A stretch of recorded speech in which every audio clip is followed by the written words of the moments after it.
Amara Bello was the kind of woman who stayed calm when everyone else lost control. She was 28, kind, hardworking, and brave. But on her wedding morning, even her heart began to shake.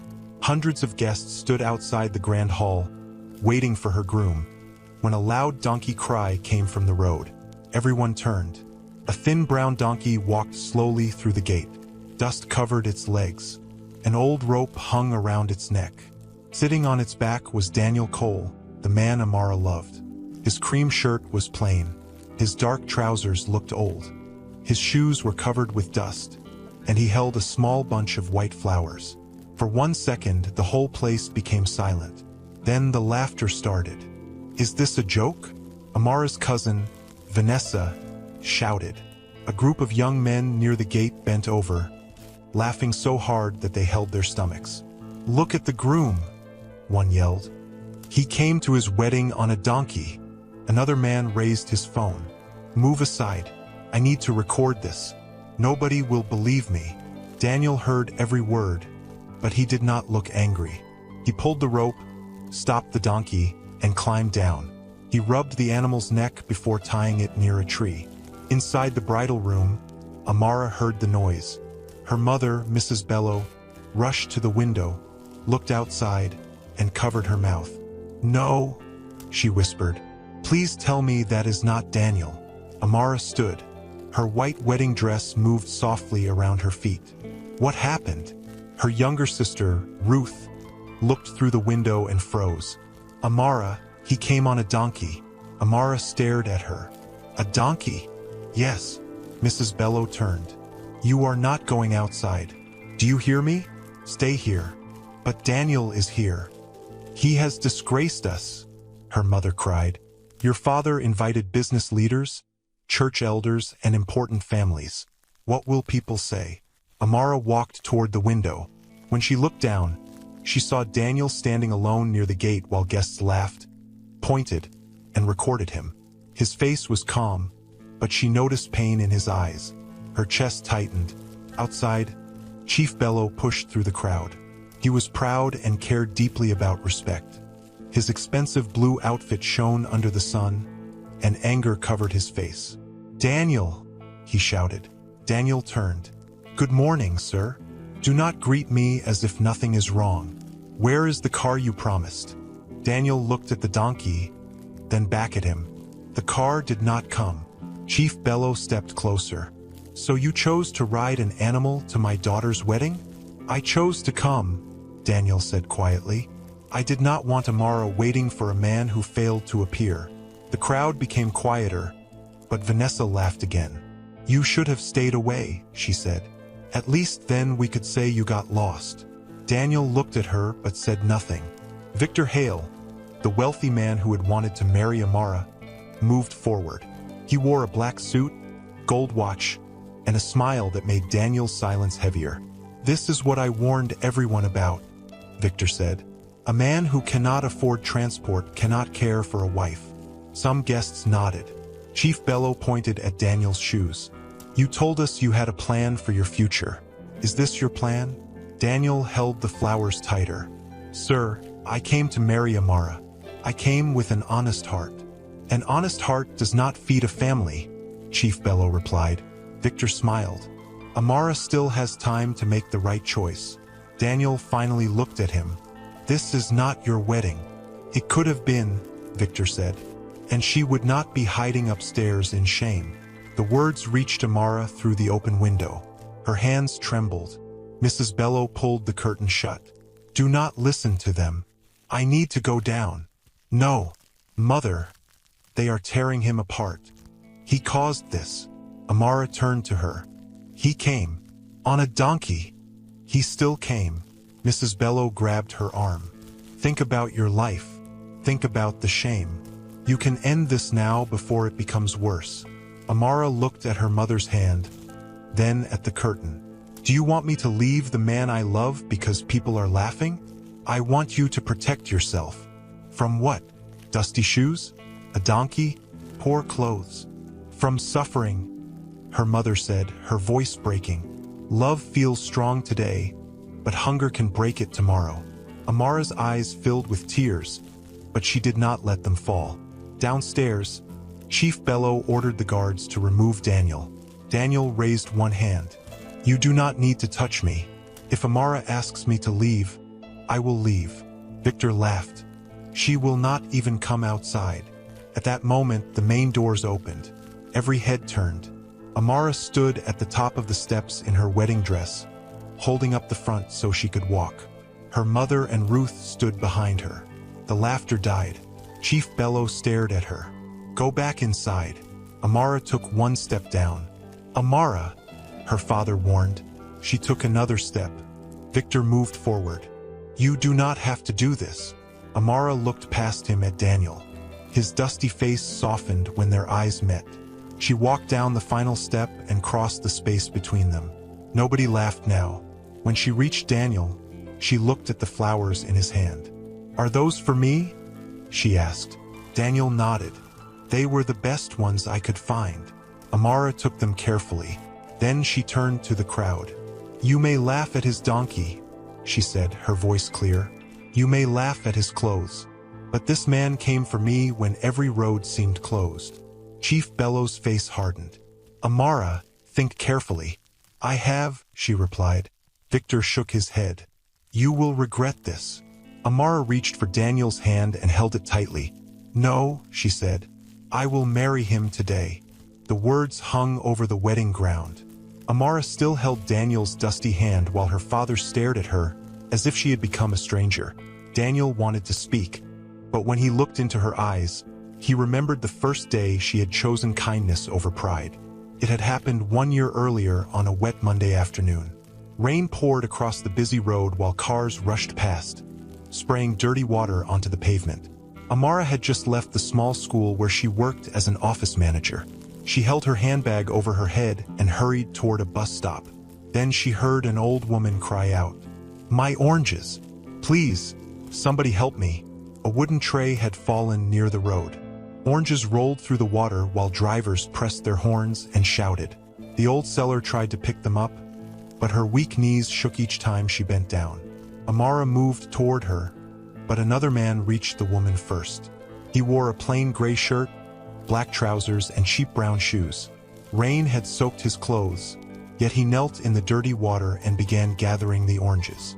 "Mother, stay near the wall," he said. "The road is dangerous. My fruit will spoil," the woman cried. "I borrowed money to buy them. We will save what we can." Amara placed her bag under a shop roof and joined him. The man looked up. "You will ruin your dress. It can be washed." A bus rushed by and sent water over both of them. Amara gasped, and the man quickly stood between her and the road. "Are you hurt?" he asked. "No, but that driver needs new eyes." The man laughed, and Amara laughed too. Together, they collected every orange they could find. When they finished, the old woman looked at the broken tray and began to cry again. "How will I carry them now?" The man removed the money pouch from his pocket and counted what he had. "Take this," he said. The woman stared at the notes. "No, my son, this is too much. It will buy another tray and replace the damaged fruit." "But what will you use?" "I will manage." Amara watched him closely. His clothes looked simple, and the money he gave away might have been all he carried. Still, there was no fear on his face. The old woman touched his head. "May goodness follow you." He smiled. "Please get home before the rain becomes worse." After the woman left, Amara picked up her handbag. "You gave her everything in your pocket, did you not?" The man looked embarrassed. "Not everything. How much do you have left?" He checked the pouch and showed her one small note. "That cannot take you far. I can walk. In this rain. I have walked in worse." Amara studied him for a moment. "What is your name?" "Daniel Cole." "I am Amara Bello." "I know." Her eyebrows rose. "How?" "You work at Bright Future School. I have seen you at the gate." "You watch me?" Daniel quickly shook his head. "No. I pass that road sometimes." "You are always helping children cross." Amara smiled. "That answer saved you." "Was I in danger?" "A little." Thunder shook the sky, and both of them moved under the roof of a closed shop. They stood beside each other while rain fell like a thick curtain. Amara asked, "What work do you do?" Daniel paused before answering.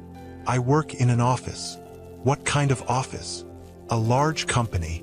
"What do you do there?" "I help solve problems." That sounds like an answer from someone hiding something. Daniel smiled. Maybe the job is boring. Or maybe you are a secret government agent. "I do not think a secret agent would wear shoes like these." Amara looked at his wet shoes. "That is exactly what a secret agent would say." They both laughed again. If you're enjoying this video so far, consider subscribing to my small channel. My wife promised to make me a chocolate chip cookies if I hit 100,000 subscribers before the end of 2026. So it would mean the world to me. That's it, and thanks for listening this far. Now let's continue. The rain did not stop, so they walked toward the bus stop together. Daniel held his shirt over Amara's head, even though it gave little protection. "You know that is not helping," she said. "I am trying. I can see that." When they reached the stop, it was crowded. People pushed forward each time a bus came. Daniel stood beside Amara and kept others from knocking her into the road.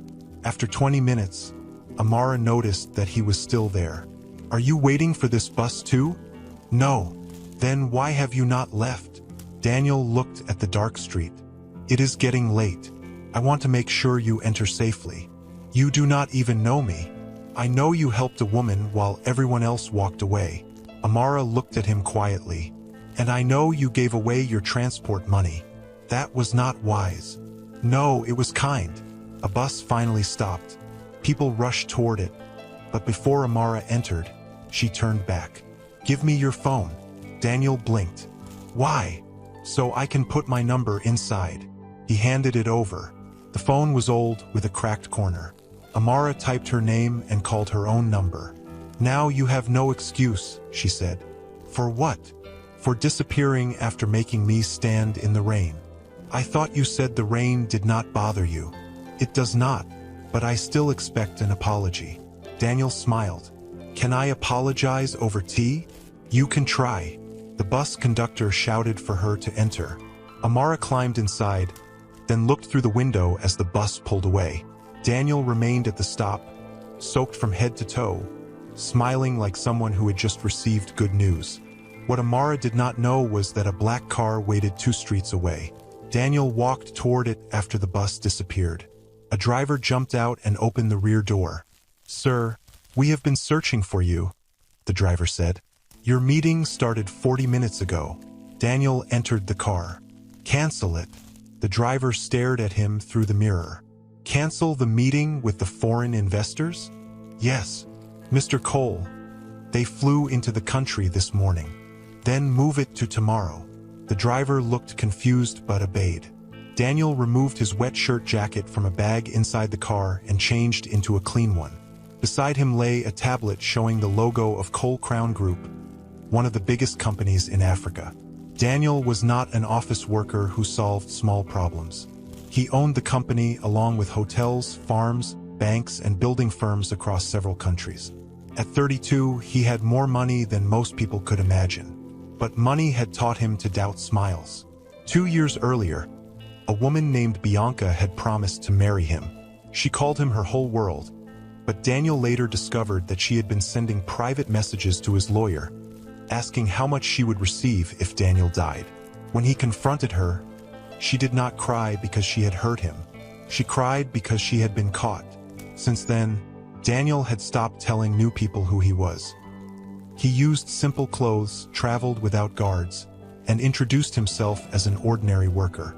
He wanted to know how people behaved when they believed he had nothing to offer. His assistant, Grace Morgan, called as the car moved. "Daniel, where are you?" "On my way home." "You missed the biggest meeting of the month." "I met someone." Grace became silent. "Someone important?" Daniel looked through the window at the rain. "I do not know yet." "Does she know who you are?" "No." Grace sighed. "You cannot keep testing everyone because Bianca betrayed you." "I am not testing her." "What do you call hiding your name, position, cars, and houses?"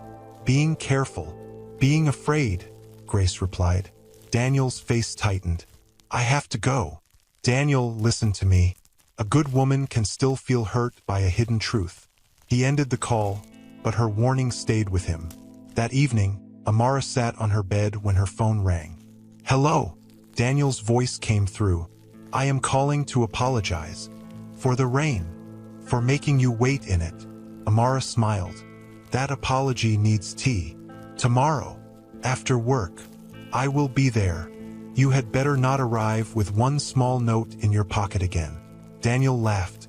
I will try to look rich. You do not need to look rich. Just come as yourself.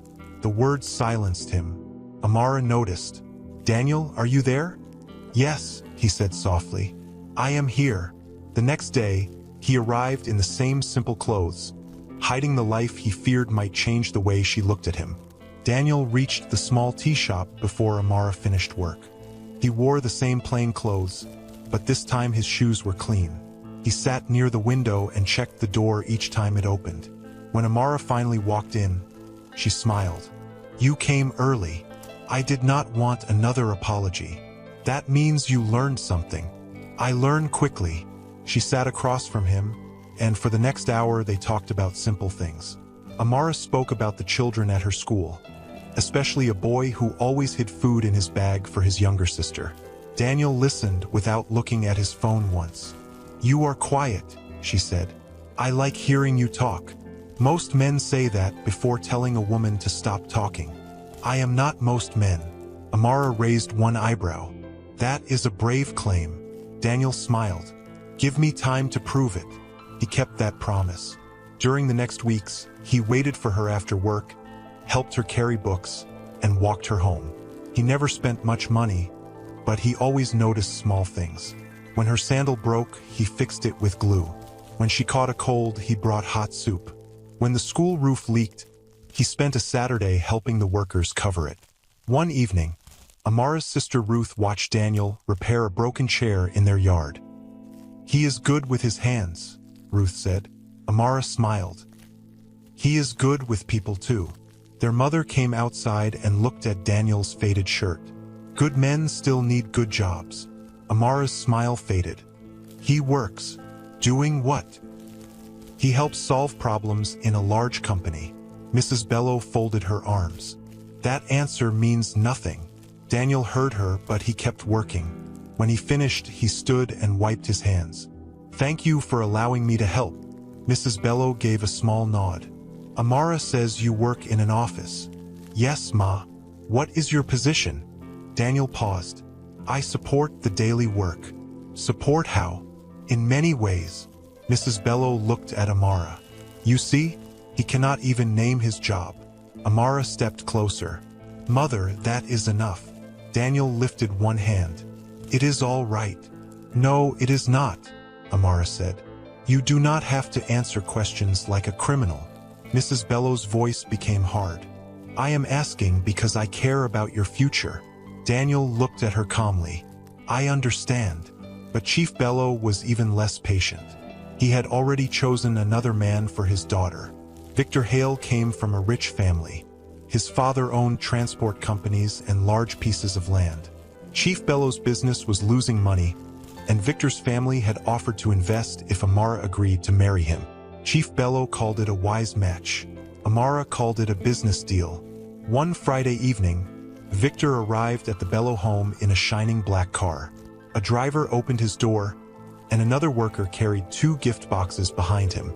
Chief Bello welcomed him with both hands. Victor, my son, come inside. Victor smiled. Thank you, sir. Before entering, he looked at the worker holding the boxes. Do not drop them, fool.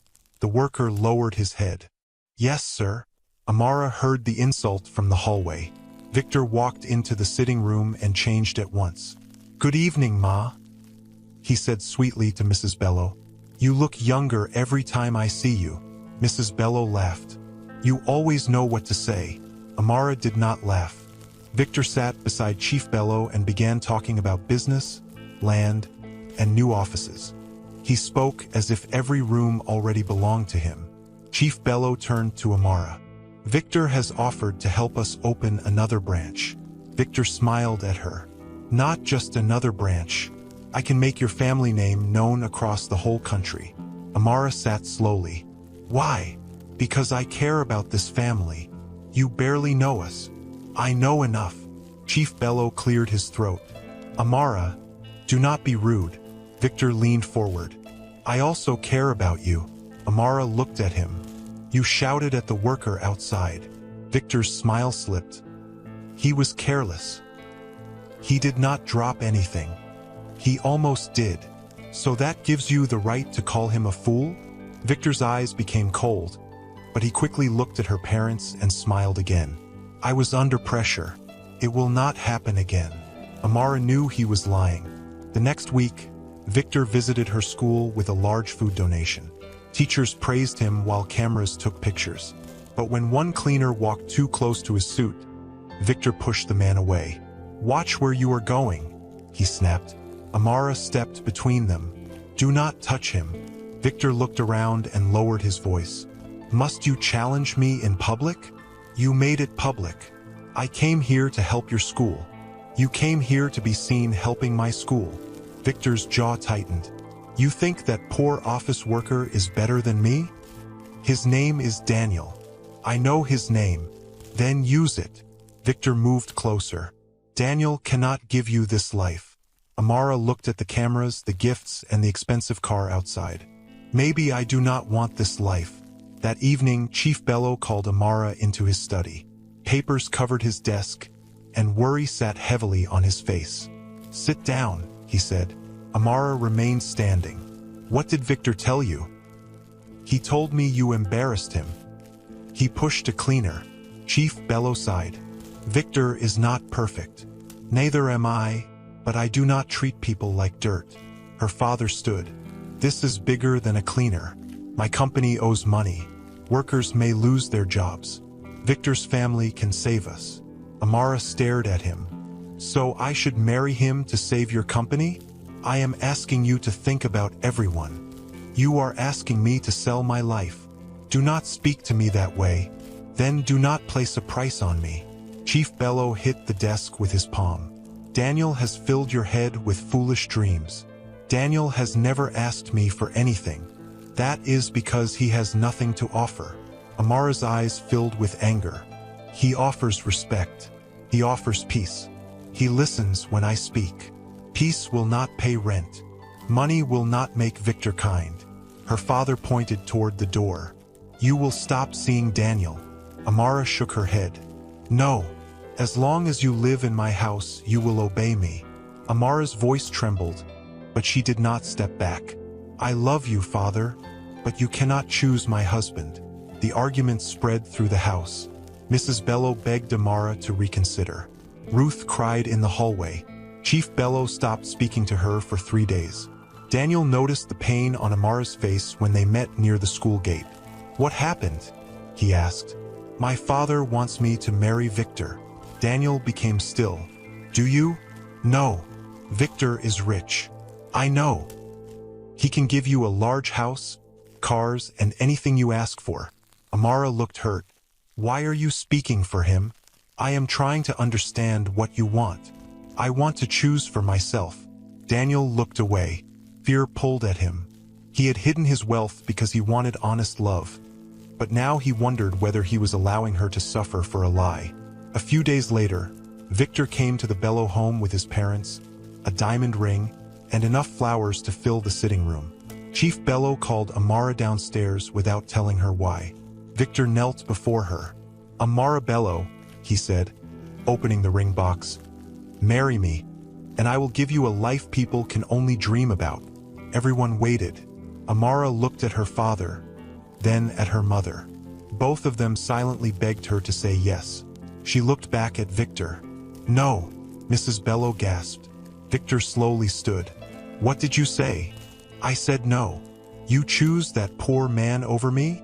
I choose the man who knows how to respect people. Victor's face changed. You will regret this. Chief Bello shouted her name, but Amara walked out.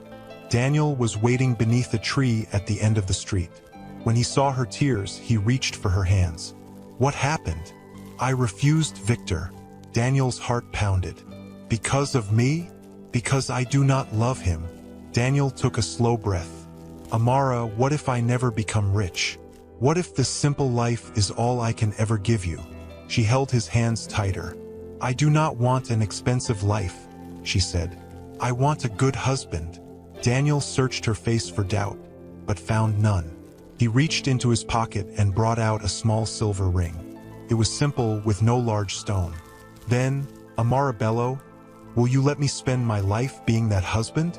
Her tears returned as she smiled. Yes, Daniel, she whispered. I will gladly marry you. Amara's yes changed everything. Daniel slipped the small silver ring onto her finger beneath the old tree while tears ran down her cheeks. For one happy moment, he forgot the secret standing between them. Then Amara touched his face and smiled. I do not need a grand wedding, she said.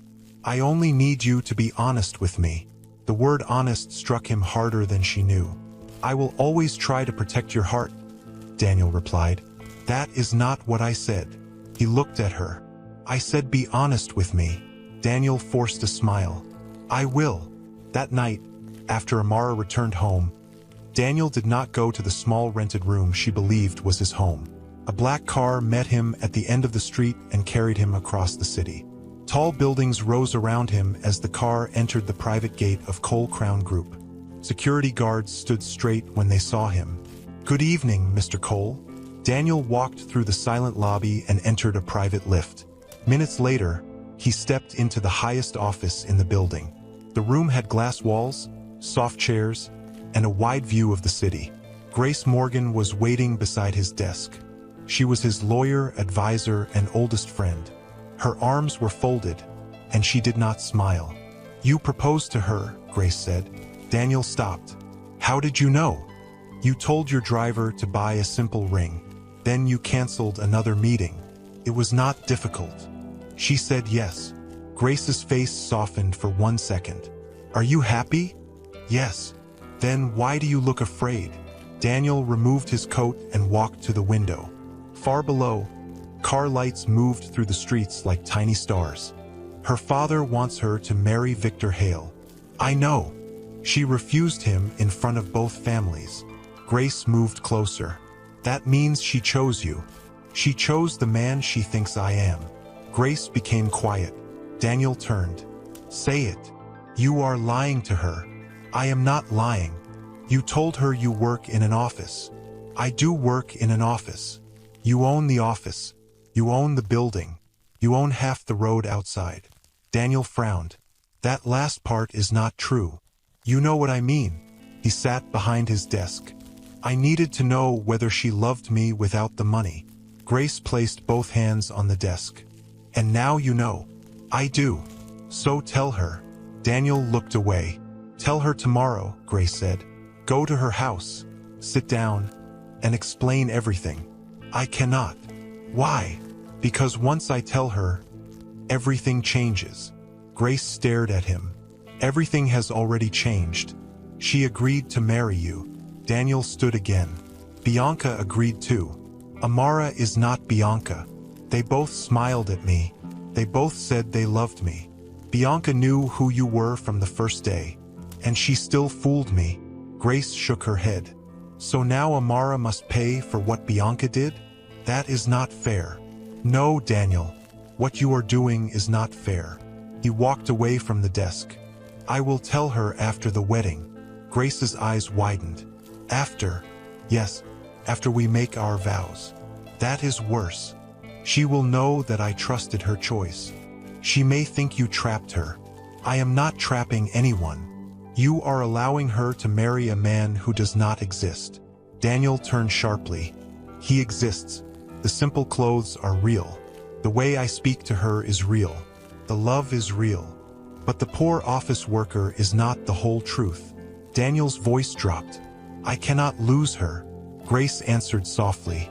Then stop giving her a reason to leave. Silence filled the office. Daniel rubbed his forehead. The wedding is in 3 months. I will tell her as soon as the vows are over. Grace looked disappointed. You have already decided. Yes. Then why did you call me here? Because I need your help. With what? Daniel opened a drawer and placed a folder on the desk. Grace read the first page. A property transfer? I bought a house near Amara's school. Grace turned another page. 7 bedrooms, a garden, and staff rooms. This is not a house. This is a small palace. She likes children. I want space for a family. Grace glanced at him. Does she know? No. Of course she does not. Daniel ignored the comment and pointed to another paper. I also want a foundation created in her name. What kind of foundation? It will pay school fees for children from poor homes. It will also help roadside sellers and workers who cannot afford medical care. Grace looked at him more carefully. Why roadside sellers? The first day I met Amara, she helped an old woman gather oranges in the rain. I remember. That was when I knew she was different. Grace sat down and read the plan. How much money are you putting into it? $20 million to begin. Grace nearly dropped the folder. To begin? Yes. Daniel. She asked for a good husband, not a country. He smiled a little. She will use it well. She may refuse it. Then she can change it, return it, or give it away. It will be hers. Grace closed the folder. You are planning every part of her future except the part where she learns the truth. Daniel's smile disappeared. A knock came at the door. Daniel's assistant entered with another file. Sir, the Hale family sent a request for a meeting. Daniel's face hardened. About what?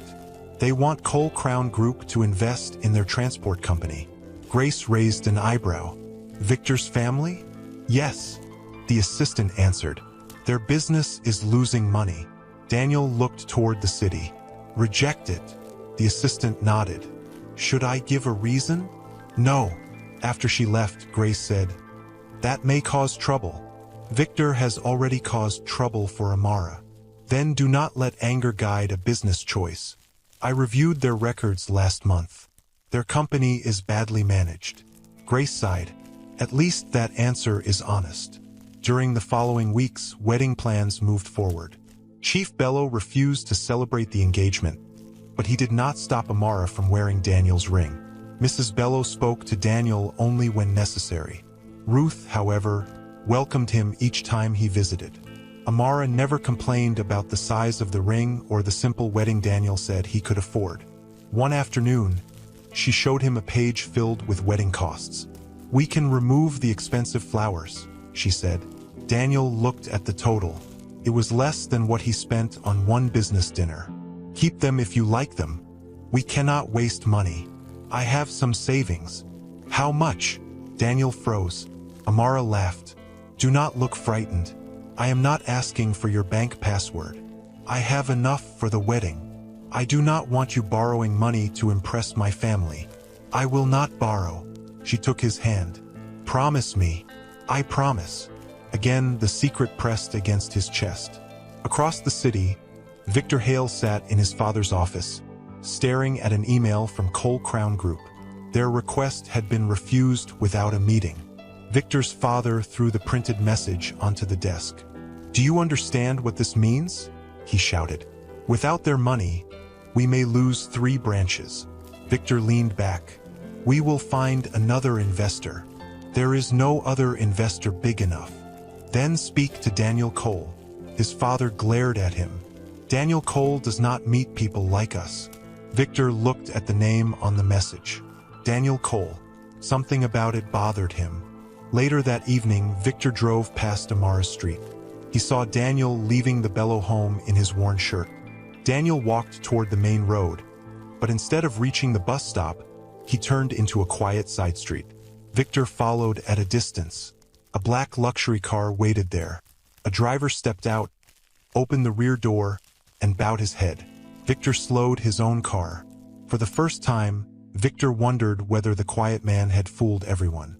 He remembered Daniel's calm eyes and simple answers, and a cold feeling moved through his stomach as suspicion took hold.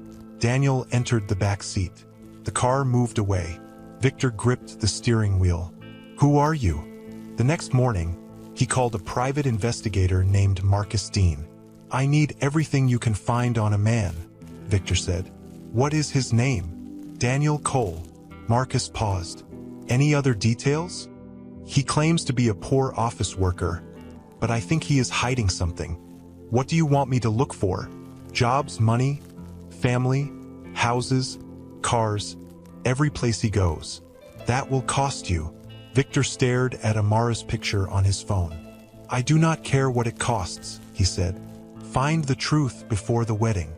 Marcus Dean did not need long to learn that Daniel Cole was hiding something.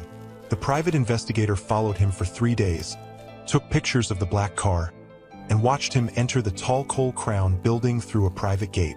Victor called before Marcus could finish his report. What have you found? Victor asked.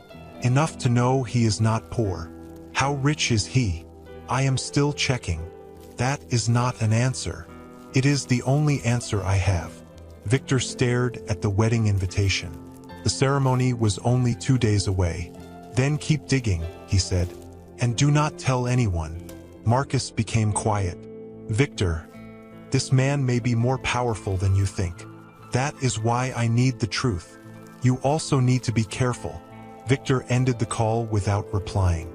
He did not care how powerful Daniel was. He only knew Amara had chosen him. The next morning, Victor met 2 men behind an empty warehouse.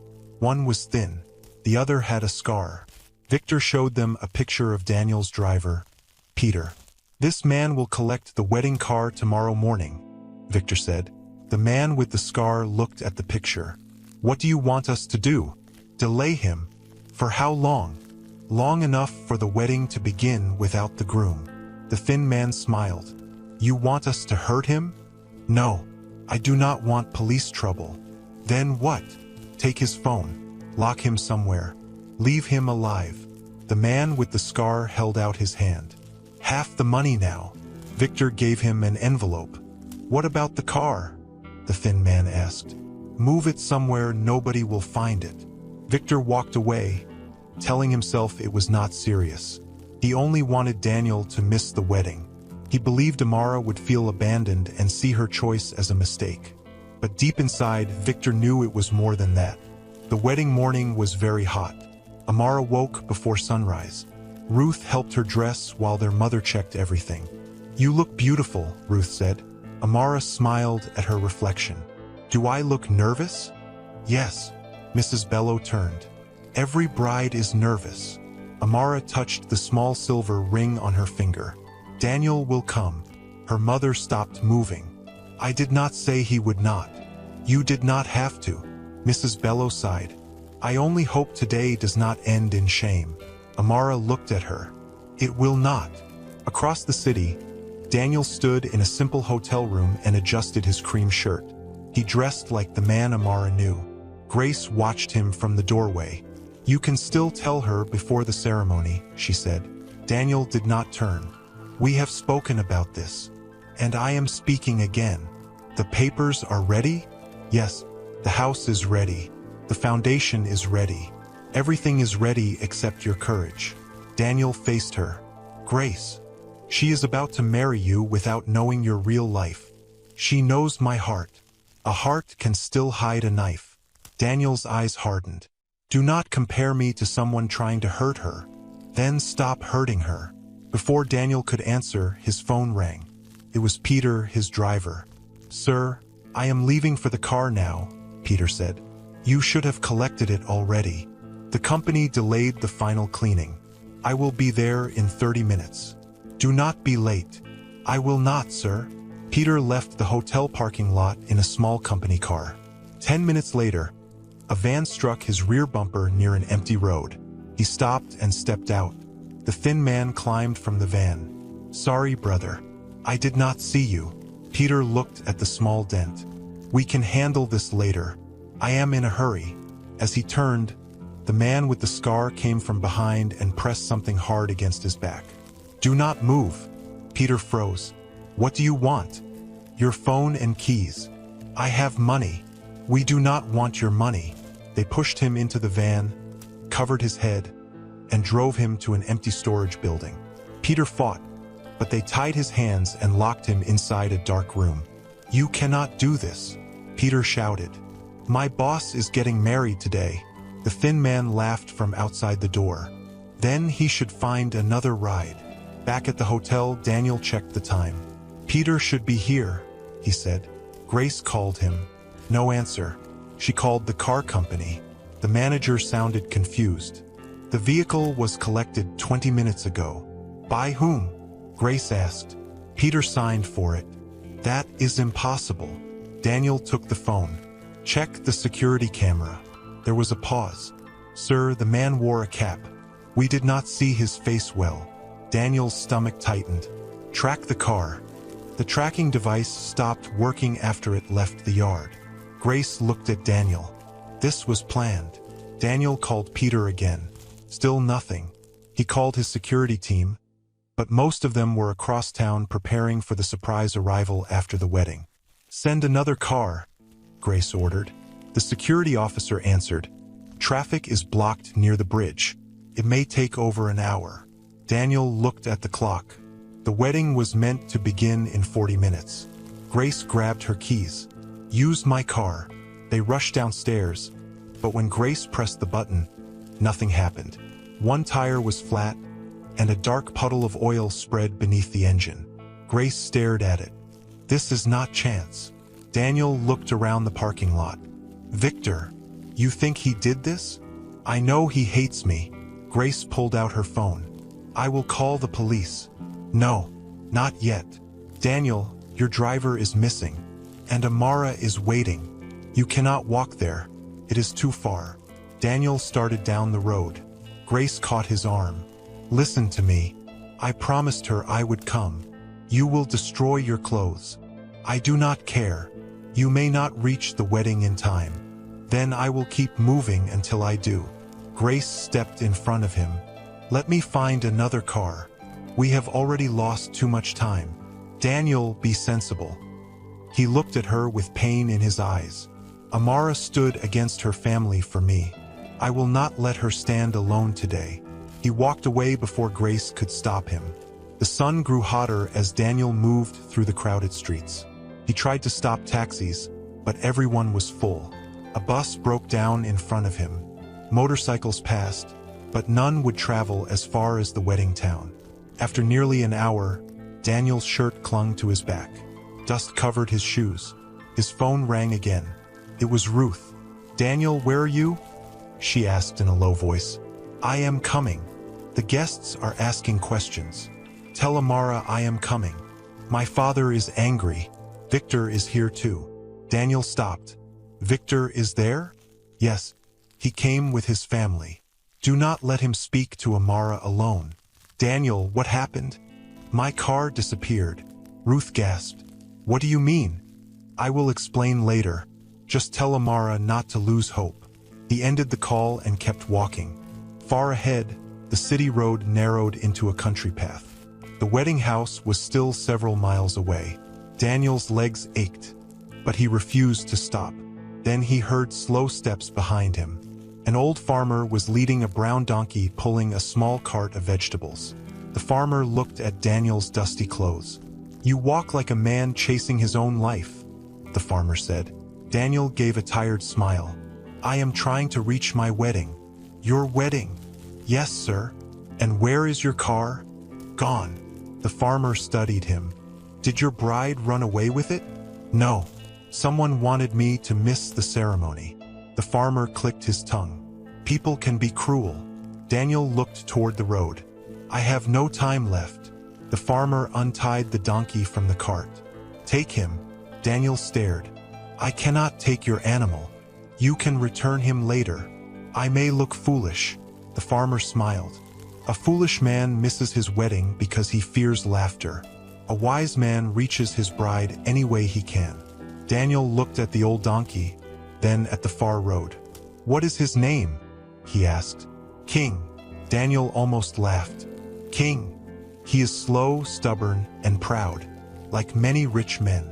Daniel thought of Amara waiting for him and Victor standing near her. He climbed onto the donkey. The farmer handed him the rope. Do not pull too hard. King knows the road. Daniel nodded. I will bring him back. Bring yourself back first. Daniel turned the donkey toward the wedding town. His shirt was dusty, his shoes were worn, and he had no grand car behind him. But he was still coming, and he would not let anyone stop him from reaching Amara. King moved slowly, but Daniel kept speaking to the donkey. "Please, my friend, go faster. She is waiting for me." The animal shook its ears and continued along the dusty road. By the time Daniel reached the gate, sweat soaked his shirt, dust covered his shoes, and his flowers had lost petals. Then the guests saw him. The laughter rose. Daniel heard every insult as he climbed down, but he kept his eyes on the main house. He had come too far to turn back. Chief Bello shouted. Vanessa pointed. Victor smiled as if the day belonged to him. Then the doors opened, and Amara walked outside. The crowd became quiet when she crossed the yard and took Daniel's hand. "No," she said clearly. "I will marry him today." For one moment, Daniel could not speak. He had imagined many endings, but not Amara standing before everyone without fear. Chief Bello stepped forward. "You will do no such thing." Amara turned to him. "Father, I have made my choice." "You are confused." "I am not." "You are angry because we laughed at him." "I am angry because you treated him like he was less than a man." Chief Bello pointed toward the donkey. "Look at what he brought to this house." Daniel answered calmly. "I brought myself, sir, and that is not enough." Amara held Daniel's hand tighter. "It is enough for me." Mrs. Bello hurried down the steps. "Amara, please, think about what people will say. They are already saying it. You can still go inside. We can say the wedding was delayed." Victor moved closer. "That would be wise." Amara looked at him. "Nobody asked you." His smile disappeared. "You are making a mistake." "Then it is my mistake to make." Chief Bello's face grew dark. He turned toward the decorated hall. White flowers covered the walls, golden chairs stood in rows, and a wedding cake waited beside the stage. "You will not use that hall," he said. Mrs. Bello stared at him. "Husband, I paid for everything inside. If she wants to shame me, she will not do it under my roof." Amara's eyes filled with pain. "You would cancel your daughter's wedding because her groom did not arrive in a fine car? I am canceling nothing. You are choosing disgrace." Daniel stepped between them. "Sir, do not blame her. I came late. I should have found another way." Amara turned sharply. "Do not apologize for coming." Chief Bello laughed without joy. "He cannot even defend himself." Daniel faced him. "Respect is not weakness. You know nothing about respect. I know a father can fear for his daughter without insulting the man she loves." The crowd made a low sound. Chief Bello moved closer until they stood face to face. "Do not teach me how to speak in my home. I am not trying to teach you. Then leave." Daniel looked at Amara. "If you ask me to go, I will go." She shook her head. "I will not ask." Chief Bello pointed toward the gate. "Take your donkey and disappear." Amara slowly removed her high white shoes. Her mother gasped. "What are you doing?" Amara placed the shoes on the ground and lifted her dress. "If Daniel cannot marry me inside, then I will marry him outside." Ruth ran down the steps. "I am coming with you." Mrs. Bello grabbed her arm. "Stay here." "No, mother. Amara should not stand alone. She is destroying this family." Ruth pulled free. "No. Pride is destroying it." Chief Bello stared at his younger daughter. "Go inside now." Ruth walked to Amara's side instead. A few workers near the hall began whispering. One was the cleaner Victor had pushed at the school. He stepped forward and removed his cap. "Madame Amara has always treated us well. I will help with the wedding." The cook joined him. "So will I." Then two teachers, the old roadside seller, and several children moved away from the laughing crowd and followed Amara. Daniel looked at them in surprise. Amara squeezed his hand. "You are not alone." They walked toward a wide mango tree at the edge of the compound. Its branches gave shade from the hard sun. The ground was plain, with no carpet, flowers, or golden chairs. Amara smiled at Daniel. "This is enough." The pastor remained near the hall door. Chief Bello turned to him. "You will not follow them." The The pastor looked troubled. They are both adults. This ceremony is finished. Amara called from beneath the tree. Pastor Samuel, will you marry us? Everyone waited. Pastor Samuel removed his glasses and cleaned them with a cloth. Chief Bello, I respect you. Then stay where you are. But I came to join two people who freely chose each other. You came because I invited you. I came because they asked to be married. Chief Bello's jaw tightened. If you go there, you will never enter my house again. The pastor put on his glasses. Then I hope one day you will open the door again. He picked up his book and walked toward the tree. A few guests clapped quietly. Others watched in shock. Vanessa rolled her eyes, while Victor moved through the crowd and blocked the pastor's path. Before you begin, Victor said, everyone should know Daniel is a liar. Daniel's body became still. Amara looked at Victor. What are you talking about? Victor pointed at Daniel. He is hiding something from you. Daniel watched him carefully. What proof do you have? Victor smiled. I saw you enter a luxury car. A driver opened the door for you. Chief Bello turned. Is that true? Daniel did not answer at once. Amara looked up at him. Daniel, the car belongs to the company where I work, he said. Victor laughed. A poor worker does not sit in the back while a driver bows. People bow for many reasons. Tell her your exact job. Daniel's chest tightened. Amara waited, but before he could speak, Victor pulled out his phone. I hired someone to investigate you. Ruth stared at him. You did what? I was protecting Amara. You were spying on him. Victor ignored her. My investigator found Daniel visits Cole Crown Group through a private gate. The guests began whispering again. Chief Bello faced Daniel. Explain yourself. Daniel kept his voice calm. I work with Cole Crown Group. As what? Victor demanded. Daniel looked at Amara. He wanted to tell her everything. The truth pushed against his lips, but he remembered the plan and the vows. Victor raised his phone. He cannot answer because his whole life is false. Amara stepped between them. Where is your report? Victor paused. Show me the proof, she said. My investigator is still preparing it. So you have nothing. I saw the car myself. That does not prove Daniel is dangerous.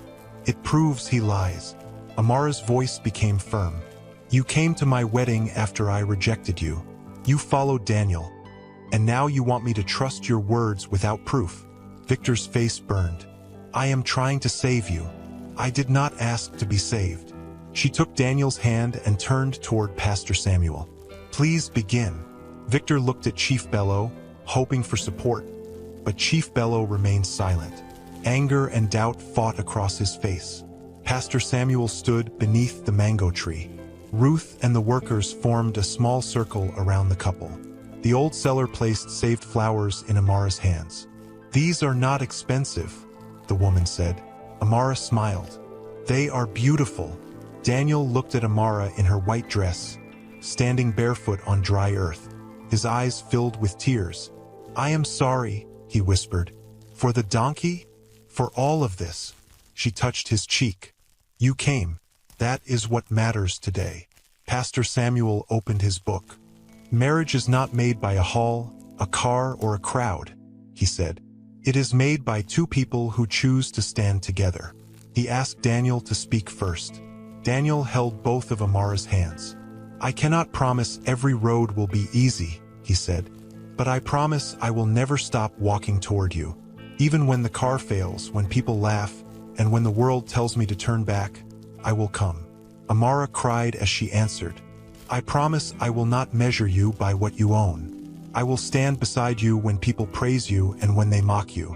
I choose your heart, Daniel, and the life we will build together. Pastor Samuel asked for the rings.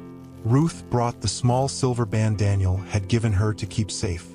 As Daniel placed it on Amara's finger, the guests near the hall moved closer. Even those who had laughed now watched in silence. Amara placed Daniel's ring on his hand. Pastor Samuel smiled. Before God and these witnesses, I declare you husband and wife. Daniel leaned toward Amara, and applause rose beneath the mango tree. The applause beneath the mango tree was still rising when a deep sound rolled in from the road. Then the sound grew louder, mixed with engines, horns, and the heavy movement of many cars. Everyone turned toward the gate. A long line of black vehicles entered the compound. The first two were large security trucks. Behind them came shining cars with dark windows. Vanessa lowered her phone. Chief Bello stared at the gate. Who invited these people? Mrs. Bello moved closer to him. Are they government officials? Victor's face changed.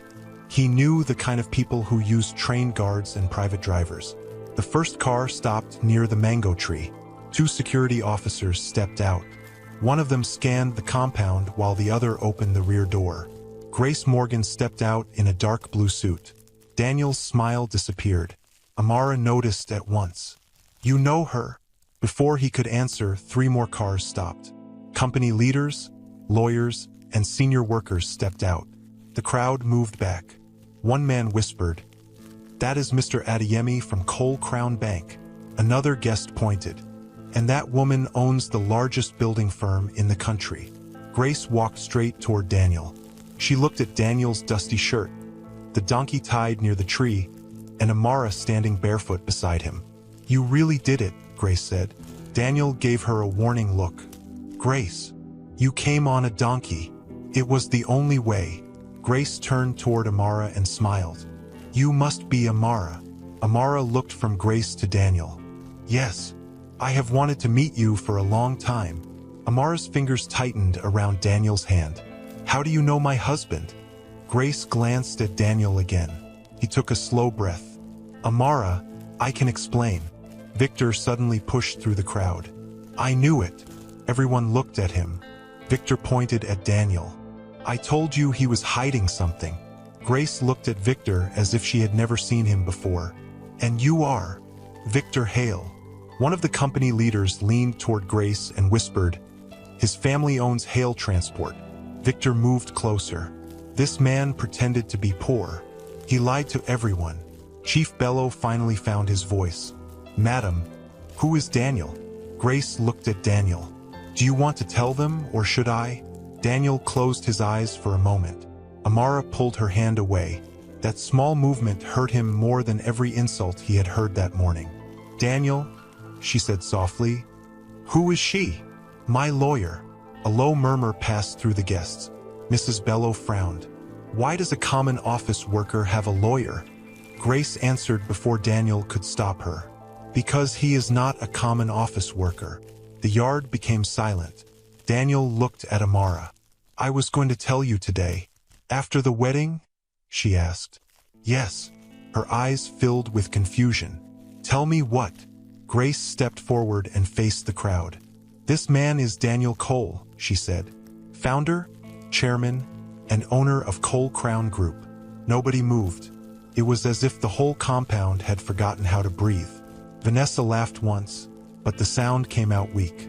"That cannot be true." The bank leader opened his folder and held out a company card with Daniel's picture. Grace continued.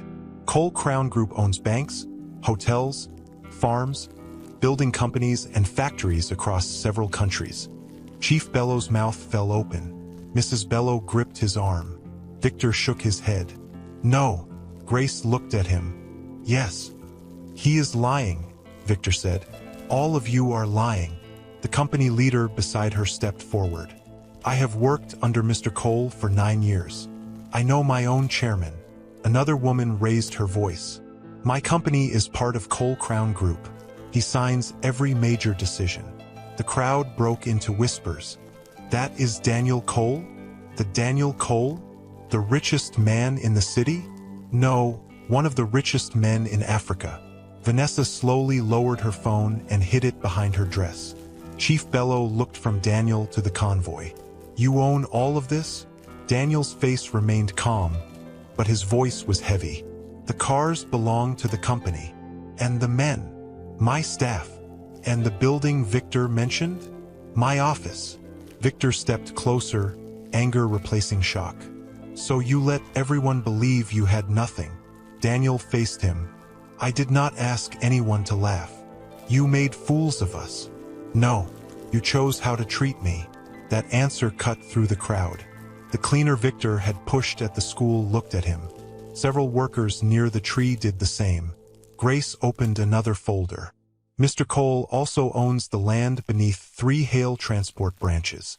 Victor froze. His father, who had been standing near the hall, pushed forward. What did she say? Grace looked at the older man. Your company has been trying to meet Daniel for months. Victor's father stared at Daniel with horror. The printed rejection letter flashed through his mind. The name at the bottom had been Daniel Cole. You rejected our request, he whispered. Daniel answered, Your records were weak. Victor's father turned to his son. You said he was nobody. Victor did not answer. Chief Bello took one slow step toward Daniel. His proud voice was gone. Why did you not tell us? Daniel looked at Amara, not at him. Because I wanted to know whether she would choose me without the name. Amara's face tightened. Grace saw it and stepped back. She knew the truth had arrived too late. Mrs. Bello touched her chest. You mean the small room, the worn clothes, the old phone? All of it was planned? The room was rented, Daniel said. The clothes were mine. The phone worked. Vanessa whispered, But why? Daniel turned toward the guests. Because money changes the way people speak. Changes smiles. It changes promises. I wanted one part of my life where I could hear the truth. Chief Bello lowered his eyes. The people who had laughed near the gate now avoided Daniel's face. The young man who had recorded him deleted the video without being asked. Grace looked toward the donkey and smiled sadly. The chairman of Cole Crown Group arrived at his wedding on an animal named King. A few workers laughed softly, but this time there was no cruelty in it. Daniel touched the donkey's neck. King brought me here when every car failed. One of the security officers stepped closer. Sir, we found Peter. Daniel turned quickly. Is he alive? Yes. He was locked inside an empty storage room. He is shaken, but he is safe. Grace's face hardened. Someone attacked him and stole the wedding car. The crowd became restless again. Victor stepped back. Daniel noticed. Why are you moving? He asked. Victor stopped. Grace looked between them. Do you know something? No, Victor replied too quickly. Daniel watched him for a long moment, then turned away. This is not the time. Victor breathed again, but his father did not. The older man stared at his son as if he had started to understand. More people from the convoy came forward. An older board member bowed slightly to Daniel. Congratulations, Chairman. Another woman handed Grace a wrapped box. The company's wedding gift. Chief Bello heard the title again and seemed to shrink inside his expensive clothes. Chairman. The man he had ordered out of his house was the man powerful business owners waited months to meet. Mrs. Bello looked at Amara's bare feet, then at the golden hall standing empty behind them. We pushed her outside, she whispered. Ruth answered quietly, and he still married her. Vanessa moved closer to Daniel with a nervous smile. Daniel, I hope you know we were only joking earlier. Daniel looked at her. I know exactly what you were doing. Her smile vanished. The guests who had mocked him now tried to stand near him. Some fixed their clothes. Others practiced polite smiles. A few even began telling people they had always believed Daniel was special. Amara watched all of it. The same people who had laughed at his shoes now wanted to shake his hand. The same relatives who had called him useless now whispered that they had always respected him. Daniel turned toward her. She did not look angry. That frightened him more. Amara, he said, please let me explain. She looked at the convoy, the guards, Grace, and the powerful company leaders waiting for Daniel's next word. Then she looked at the simple silver ring on her finger. You are the richest man here, she said. Daniel shook his head. That does not change how I feel about you.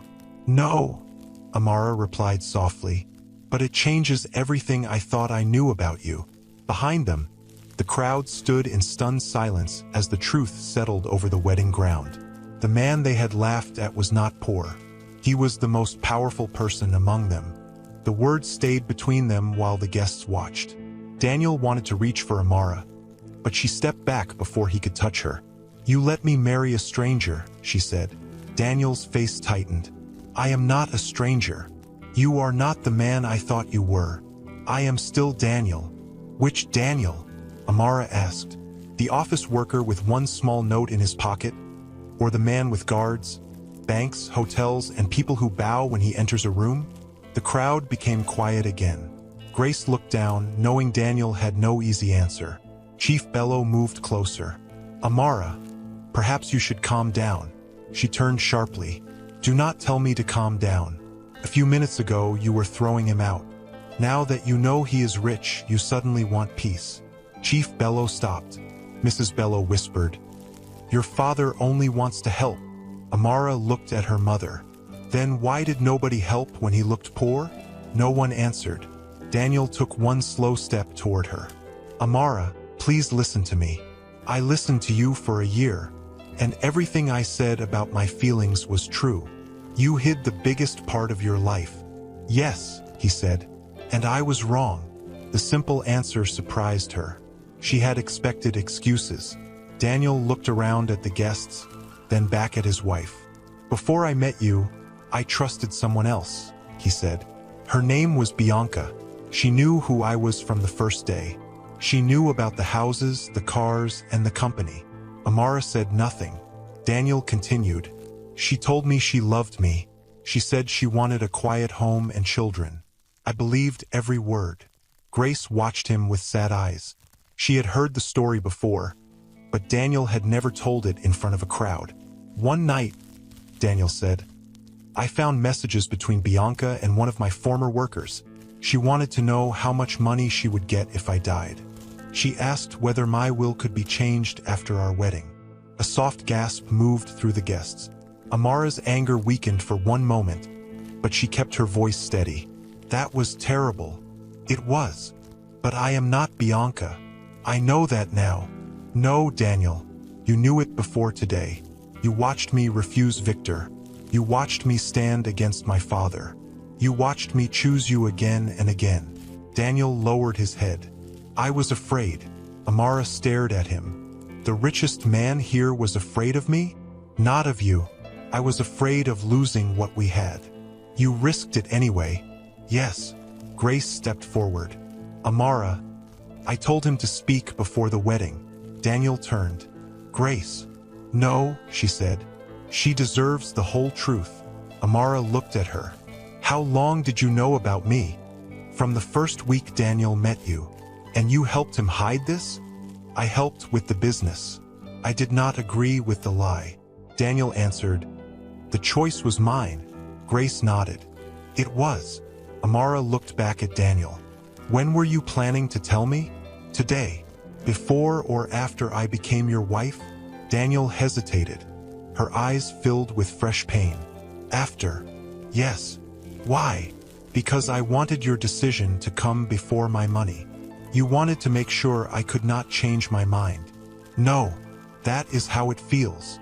Daniel moved closer, but Amara stepped away again. I thought if you married me while believing I had little, then I would know your love was real, he said. And what about my right to know whether your love was honest? Daniel had no answer. Victor watched from near the hall, and for once he did not smile. Even he could see that Daniel's wealth had not saved him from this moment. Chief Bello cleared his throat. Daniel, if you had told us, none of this shame would have happened. Daniel looked at him. You mean nobody would have laughed? Chief Bello shifted. You would have welcomed me because of my money, Daniel said. That is exactly what I feared. Chief Bello's face hardened. I was trying to protect my daughter. You tried to trade her future for help with your company. Mrs. Bello gasped. Daniel. Amara raised one hand. Do not defend him now. Chief Bello looked at his daughter. Amara, I made mistakes. You called him a disgrace. I did not know. That is the problem. The cleaner who had followed them beneath the tree nodded quietly. Several workers did the same. Then Vanessa stepped forward with a bright smile. Amara, this should be a happy day, she said. Your husband is rich beyond belief. You should be celebrating. Amara looked at her. You laughed the loudest. Vanessa's smile slipped. I was only surprised. You called him a village fool. I did not mean it, Daniel said calmly. You meant it when you thought I could not answer back. Vanessa lowered her eyes. One of the young men who had recorded Daniel moved forward. Sir, I deleted the video. Daniel looked at him. Would you have deleted it if Grace had not arrived? The man said nothing. Another guest began to laugh nervously. Chairman, you have taught us a great lesson. Daniel's eyes grew cold. I did not come here to teach you. The guest stepped back. The change in the crowd became clearer every second. People who had kept their distance now tried to reach Daniel. Business owners introduced themselves. Relatives called him son. Men who had mocked his clothes asked for pictures. Grace moved between them and Daniel. Give him space, she said, but a hotel owner raised his voice. Mr. Cole, I have wanted to meet you for years. A politician added, we should speak about a project. Mrs. Bello hurried toward Daniel. My son, perhaps we should move the celebration inside. The hall is ready. Amara stared at her mother. Mrs. Bello stopped when she saw her face. A few minutes ago, the hall was not good enough for him, Amara said. I was upset. You were ashamed. Amara, please. Now you are ashamed of yourself. Mrs. Bello's eyes filled with tears, but Amara turned away. Daniel reached for her hand again. This time, she let him touch her fingers for only a second before pulling free. Did you ever laugh at me? She asked. His face changed. Never. Did you ever sit in your real house and think I was foolish because I believed your story? No. Did your workers know I was the only person who did not know? Daniel looked toward Grace, then back at Amara. Only a few people knew. That is still more than me. I wanted to protect what we had. You keep using that word. What word? Protect. Amara's voice shook. You protected yourself. You protected your money. You protected your fear. But you did not protect me from standing here, on my wedding day, learning that my husband built our love around a secret. Daniel's eyes filled with tears. You are right. Amara was not ready for that answer either. He removed his watch and handed it to Grace. Then he took off the coat one worker had placed over his shoulders. These things do not matter, he said. They matter because you hid them. I can give them all away. That will not bring back the truth. Daniel stepped closer. Tell me what to do. I do not know. Then shout at me. Leave me standing here. Make me answer every question. I cannot think while everyone watches us. Amara looked around at the crowd. The rich guests were still studying Daniel. Some looked sorry. Others looked excited by the story they would tell later. She suddenly felt as if the whole wedding had become a stage. The musicians had stopped playing. The cake remained untouched beside the empty hall, and the flowers Amara had chosen moved gently in the wind. What should have been her happiest morning now felt like a room full of broken glass, where every step could cause another deep wound. I need to leave, she said. Daniel's breath caught. Leave where? Somewhere quiet. I will come with you. No. Amara, please. She looked at him, and the sadness in her eyes silenced him. I stood beside you when the whole crowd laughed, she said. Right now, I need to know whether I can stand beside you when the whole crowd suddenly wants you. Then she lifted her dress and walked away from the mango tree. Ruth followed her at once. Mrs. Bello called her name, but Amara did not stop. Daniel watched his wife cross the yard alone. Grace touched his arm. Give her a moment. He shook his head. I have already given fear too many moments. He left the company leaders, the cars, the gifts, and the guests behind. Then Daniel followed Amara out of the wedding ground. Amara walked beyond the wedding gate and followed a narrow path behind the house. Ruth stayed several steps behind her, unsure whether to speak. Daniel hurried after them, but he stopped when Amara raised one hand. Please do not come closer yet, she said. Daniel froze. Ruth looked at Amara. Do you want me to stay? Amara wiped her eyes. Give us a little space. Ruth nodded and moved toward a bench under another tree. Daniel waited until Amara turned to face him. For a few seconds, neither of them spoke. Then Amara looked at the ring on her finger. "I married you today," she said. "Do you understand that?" "Yes. I said vows to you while I believed I knew the man standing before me. You knew my heart." "Stop saying that." Daniel lowered his head. Amara stepped closer, anger shaking through her voice. "You keep talking about your heart as if that makes every lie small. It does not." "I know. No, I do not think you do. Poverty never frightened me. I was ready to live in a small room with you. I was ready to count every coin. I was ready to work beside you. I stood against my whole family because I believed we were building one honest life." Daniel's eyes filled with pain. "I never laughed at that life. But you knew it was not real. The love was real. The life you showed me was not." Daniel took a slow breath. "You are right." Amara stared at him. "Then say it clearly." "I lied by hiding the truth." She looked away. "I told myself I was being careful," Daniel continued. "I told myself I was protecting us.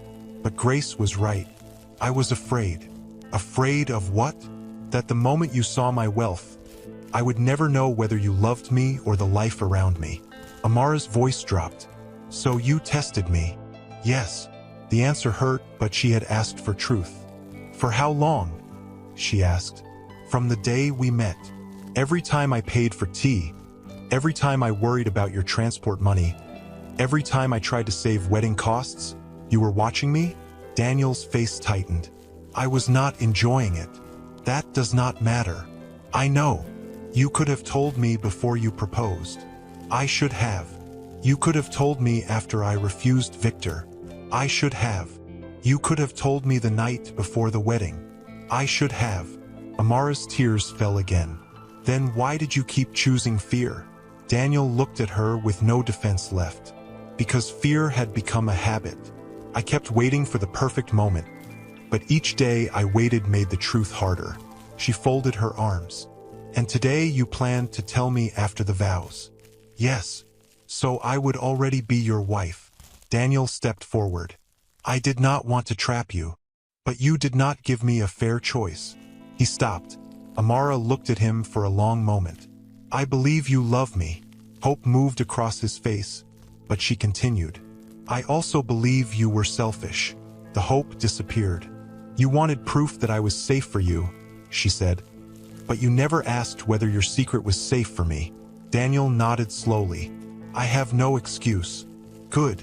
Because I do not want one." Behind them, footsteps came from the path.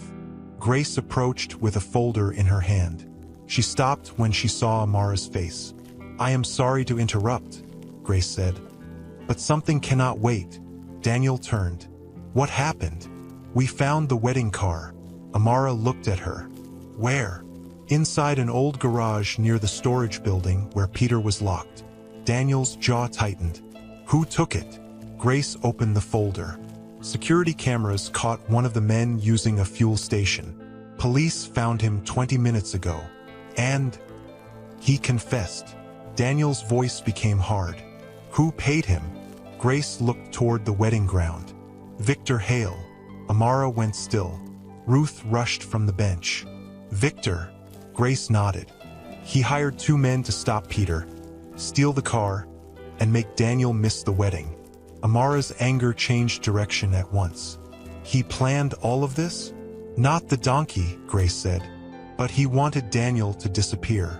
Daniel held out his hand. "Give me the file." Grace handed it over. He read the statement, the payment record, and the messages recovered from one man's phone. Ruth looked over his shoulder. "There is Victor's name." Daniel closed the folder. "Where is he?" "Still in the compound." Daniel started walking, but Amara caught his arm. "What are you going to do?" "He had Peter attacked." "I know." "He tried to destroy our wedding." "I know." "He will answer for it." Amara looked into his eyes. "Answering is different from revenge." Daniel's face remained hard. "You think I want revenge? I think you are hurt, angry, and powerful. That is a dangerous mix." Grace watched him carefully. Daniel looked down at Amara's hand on his arm. After a moment, he nodded. I will not destroy his family, he said. But I will not protect him either. They returned to the compound together. Victor stood near the hall, speaking quickly to his father. When he saw Daniel carrying the folder, his face lost all color. Daniel walked straight toward him. You arranged the missing car, he said. Victor's father turned. What? Victor shook his head. That is a lie. Grace stepped forward. One of the men confessed. We have the payment record and your messages. Victor looked around for support, but nobody moved. His father grabbed his shoulder. Tell me this is not true. Victor pulled away. I only wanted to delay him. You had his driver attacked, Daniel said. I told them not to hurt him. You paid criminals and hoped they would behave gently? Victor's father slapped him. The crowd gasped. You fool! The older man shouted. You risked everything because a woman rejected you? Victor's eyes burned. She should have chosen me. Amara stepped forward. I was never yours to choose. Victor looked at her. I could have given you everything. You could not give me peace. Daniel handed the folder to Grace. Call the police back.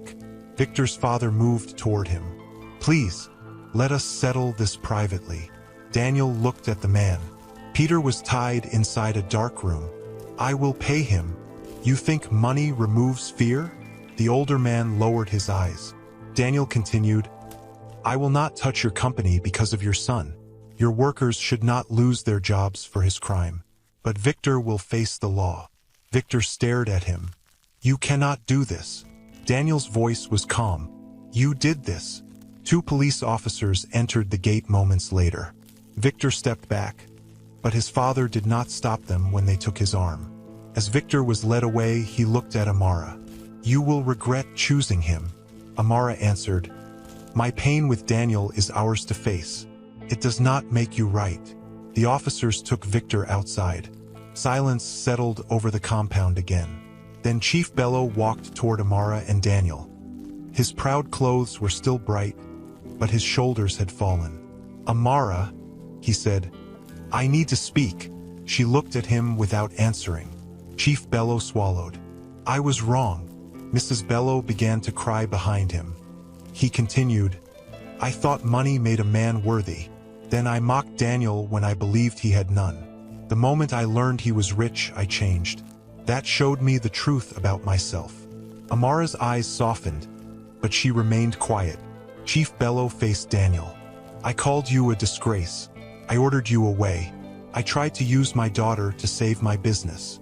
Daniel said nothing. Chief Bello's voice broke. My pride almost cost me my daughter. He turned back to Amara. I cannot ask you to forget today, but I am asking you to forgive me one day. Amara looked at her father, then at Daniel. I need time, she said. Chief Bello nodded. You deserve it. Daniel looked toward the mango tree. The hall and cake seemed less important. He remembered walking through dust, fearing he would arrive too late. Now he understood that reaching Amara was the first battle. Keeping her trust would demand more than money, gifts, or promises. Grace moved beside him. Do not fix this tonight with a house or a foundation. Daniel glanced at her. I know. Do you? He looked at Amara, who stood near Ruth, her eyes tired. Yes, she needs truth, even when it makes me look weak. Grace nodded. Then start there. Daniel did not ask her. He remained where he was, giving her the space he should have given her before making decisions about her life. And for the first time that day, nobody tried to force her to decide. The wedding ground slowly emptied as evening came. The guests who had arrived to celebrate stayed long enough to whisper about Daniel, Victor, and the shocking truth. Then one by one they left. Amara remained under the mango tree with Ruth. Her white dress was stained with dust near the bottom, and the flowers in her hand had begun to bend. Daniel stood several steps away. He did not move closer.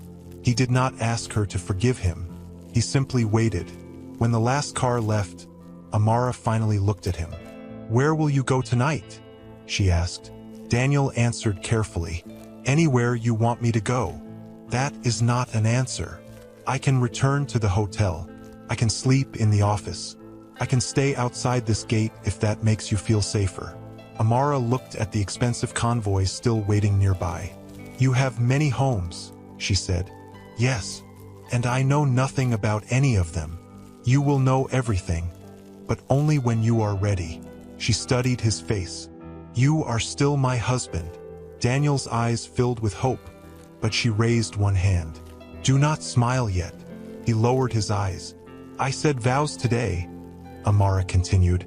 I do not throw away vows because I am angry, but I also will not pretend nothing happened.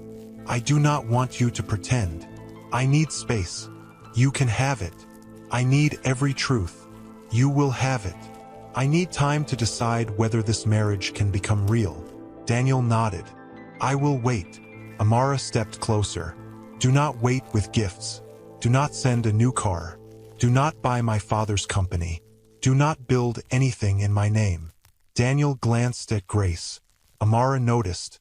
You already built something? Grace cleared her throat. A house and a foundation. Amara closed her eyes. Daniel spoke quickly. They can be cancelled. You planned my whole future without asking me. Yes, that stops now. It stops now. Amara looked straight into his eyes. No more secrets, Daniel. Not small ones. Not kind ones. Not secrets you call protection. No more secrets. If I stay, I will stay because I choose to, not because you have money. I understand. If I leave, you will not use power to follow me.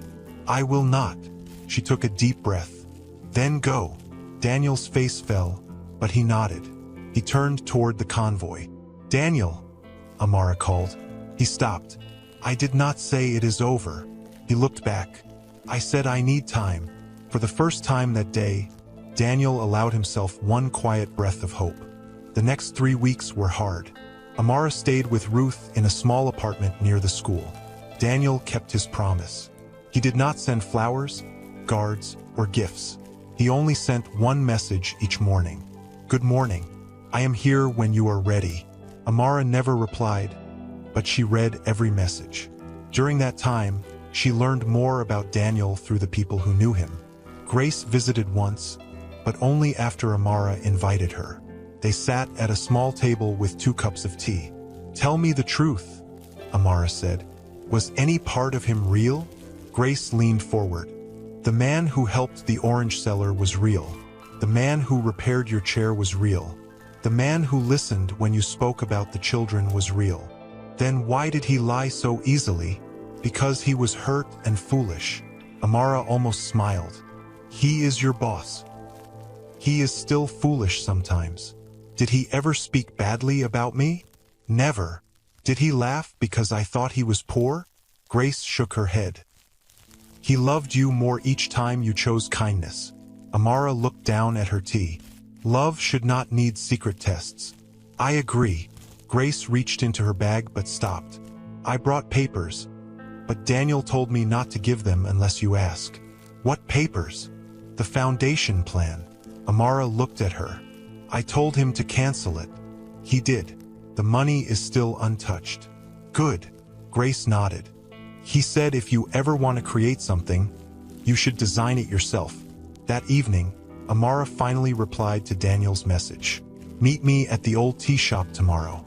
Daniel arrived 1 hour early. When Amara entered, he stood so quickly that his chair almost fell. You came, he said. I asked you to. Yes. They sat across from each other in the same place where their first real talk had happened. Daniel looked nervous. Amara noticed and said, The richest man in Africa is afraid of tea.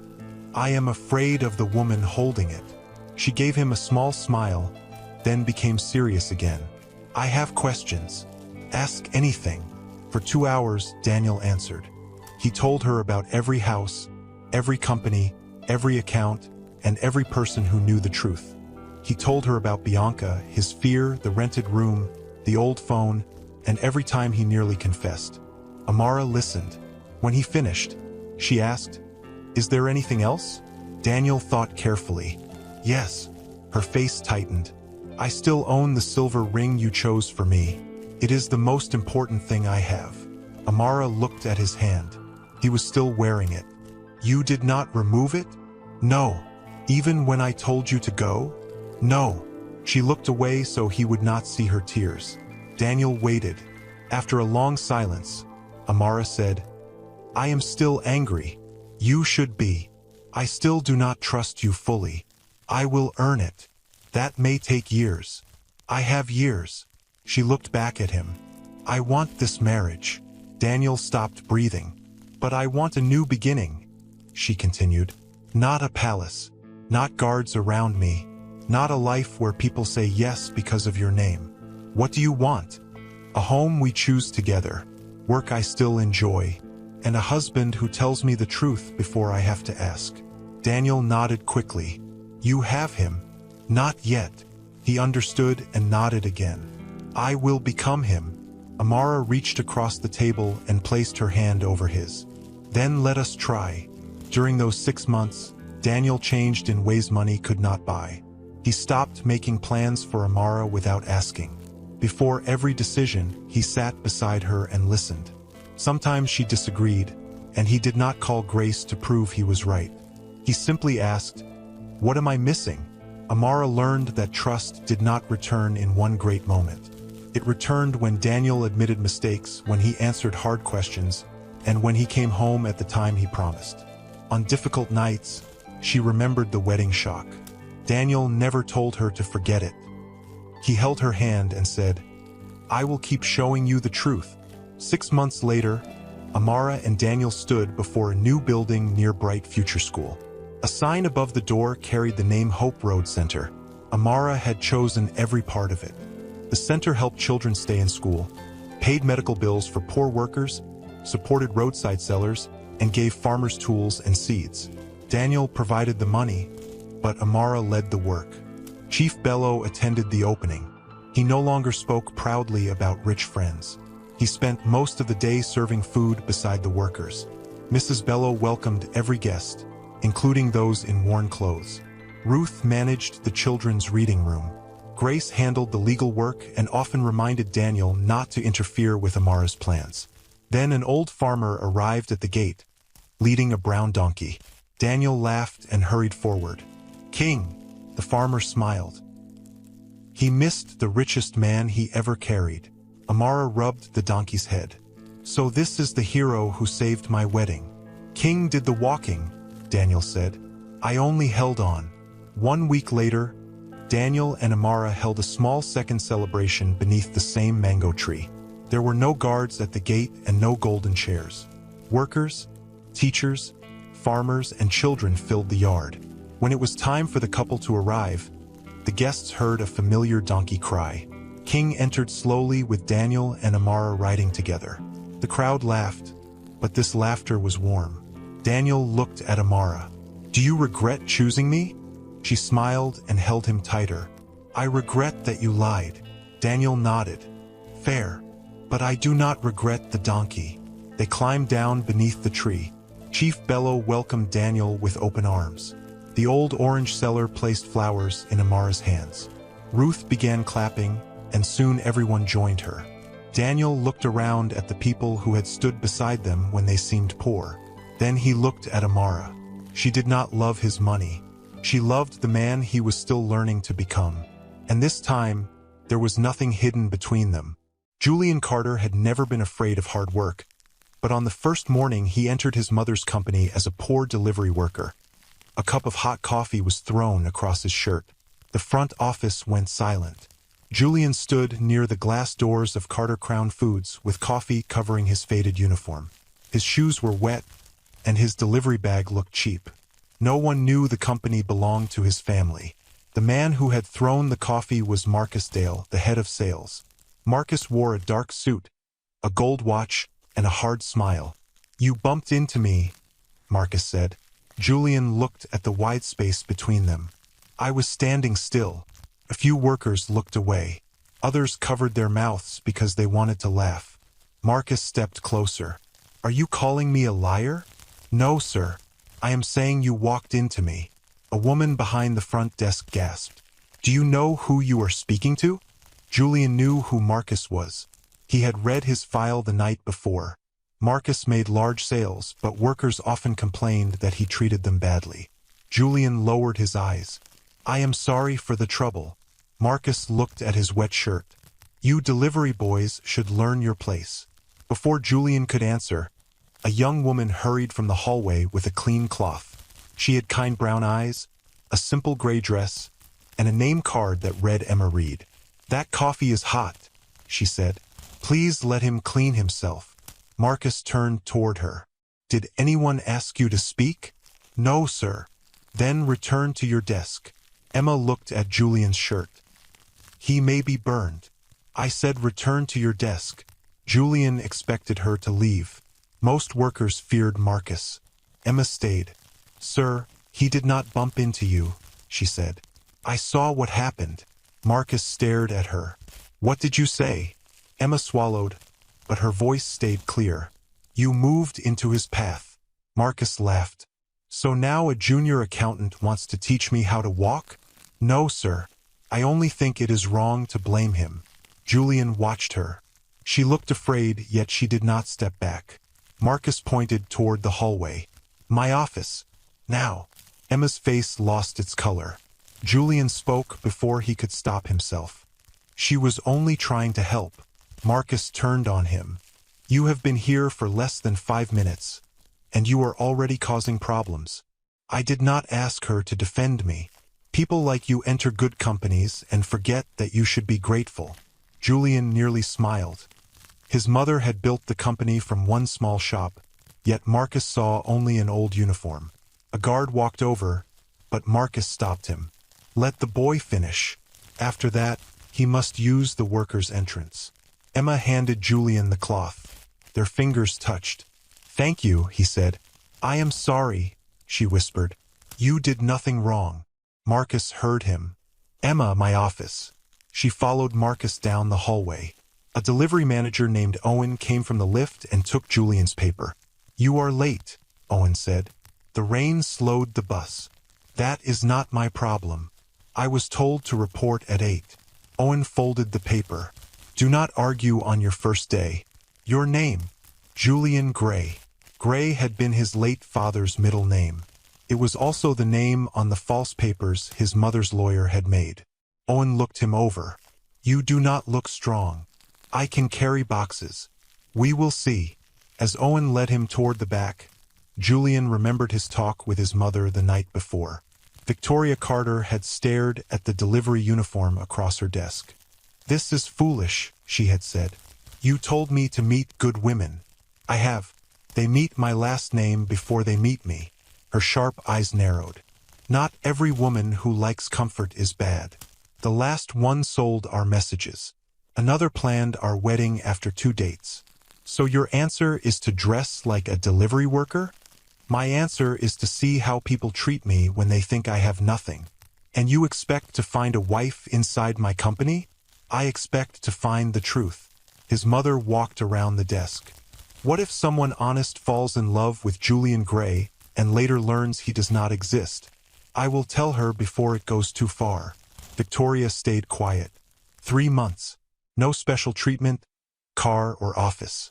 Work every shift they give you. Agreed. If you hurt anyone, I will end this. Now, as Owen pushed open the delivery room, Julian wondered if she had been right. Drivers moved between shelves filled with food boxes. Owen threw a list onto a table. You will take orders to every floor, he said. No lift unless a box is too heavy. Why? The lift is for office staff. Aren't delivery workers staff? Owen's eyes narrowed. Do you want this job? Yes. Then stop asking clever questions. For 4 hours, Julian carried boxes between floors. Some thanked him. Many ignored him. One woman snapped her fingers, and a man dropped rubbish into his bag. Julian remembered them. Near noon, he returned tired and hungry. The coffee mark still covered his shirt. Owen pointed at a chair. You cannot sit there. Where do delivery workers eat? Outside or near the loading gate. It is raining. Then eat quickly. Julian opened his lunch bag. Inside were 2 slices of bread and water. He sat on an empty box near the loading gate while rain blew through the open space. A voice came from behind him. That is not enough food. Julian turned. Emma stood there holding one covered bowl. Her eyes looked tired, and her name card was gone. What happened in Marcus's office? He asked. He gave me a warning.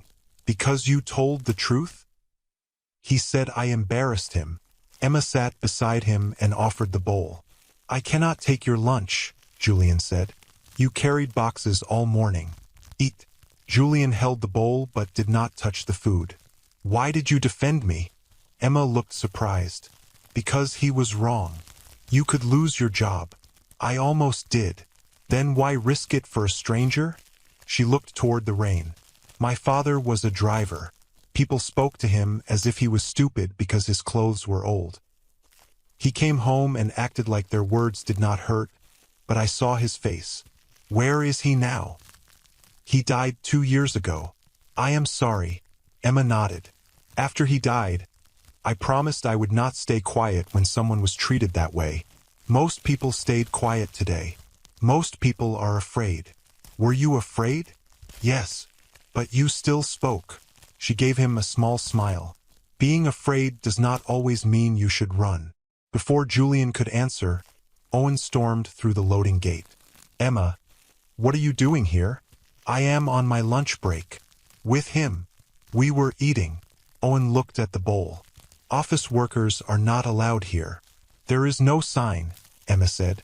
I do not need a sign. Return upstairs. Emma picked up Julian's bread. Come on. We can eat in the hall. Owen blocked her. You can go. He stays. Why? Because he is a delivery worker. That is not an answer. Owen stepped closer. You already caused trouble with Mr. Dale.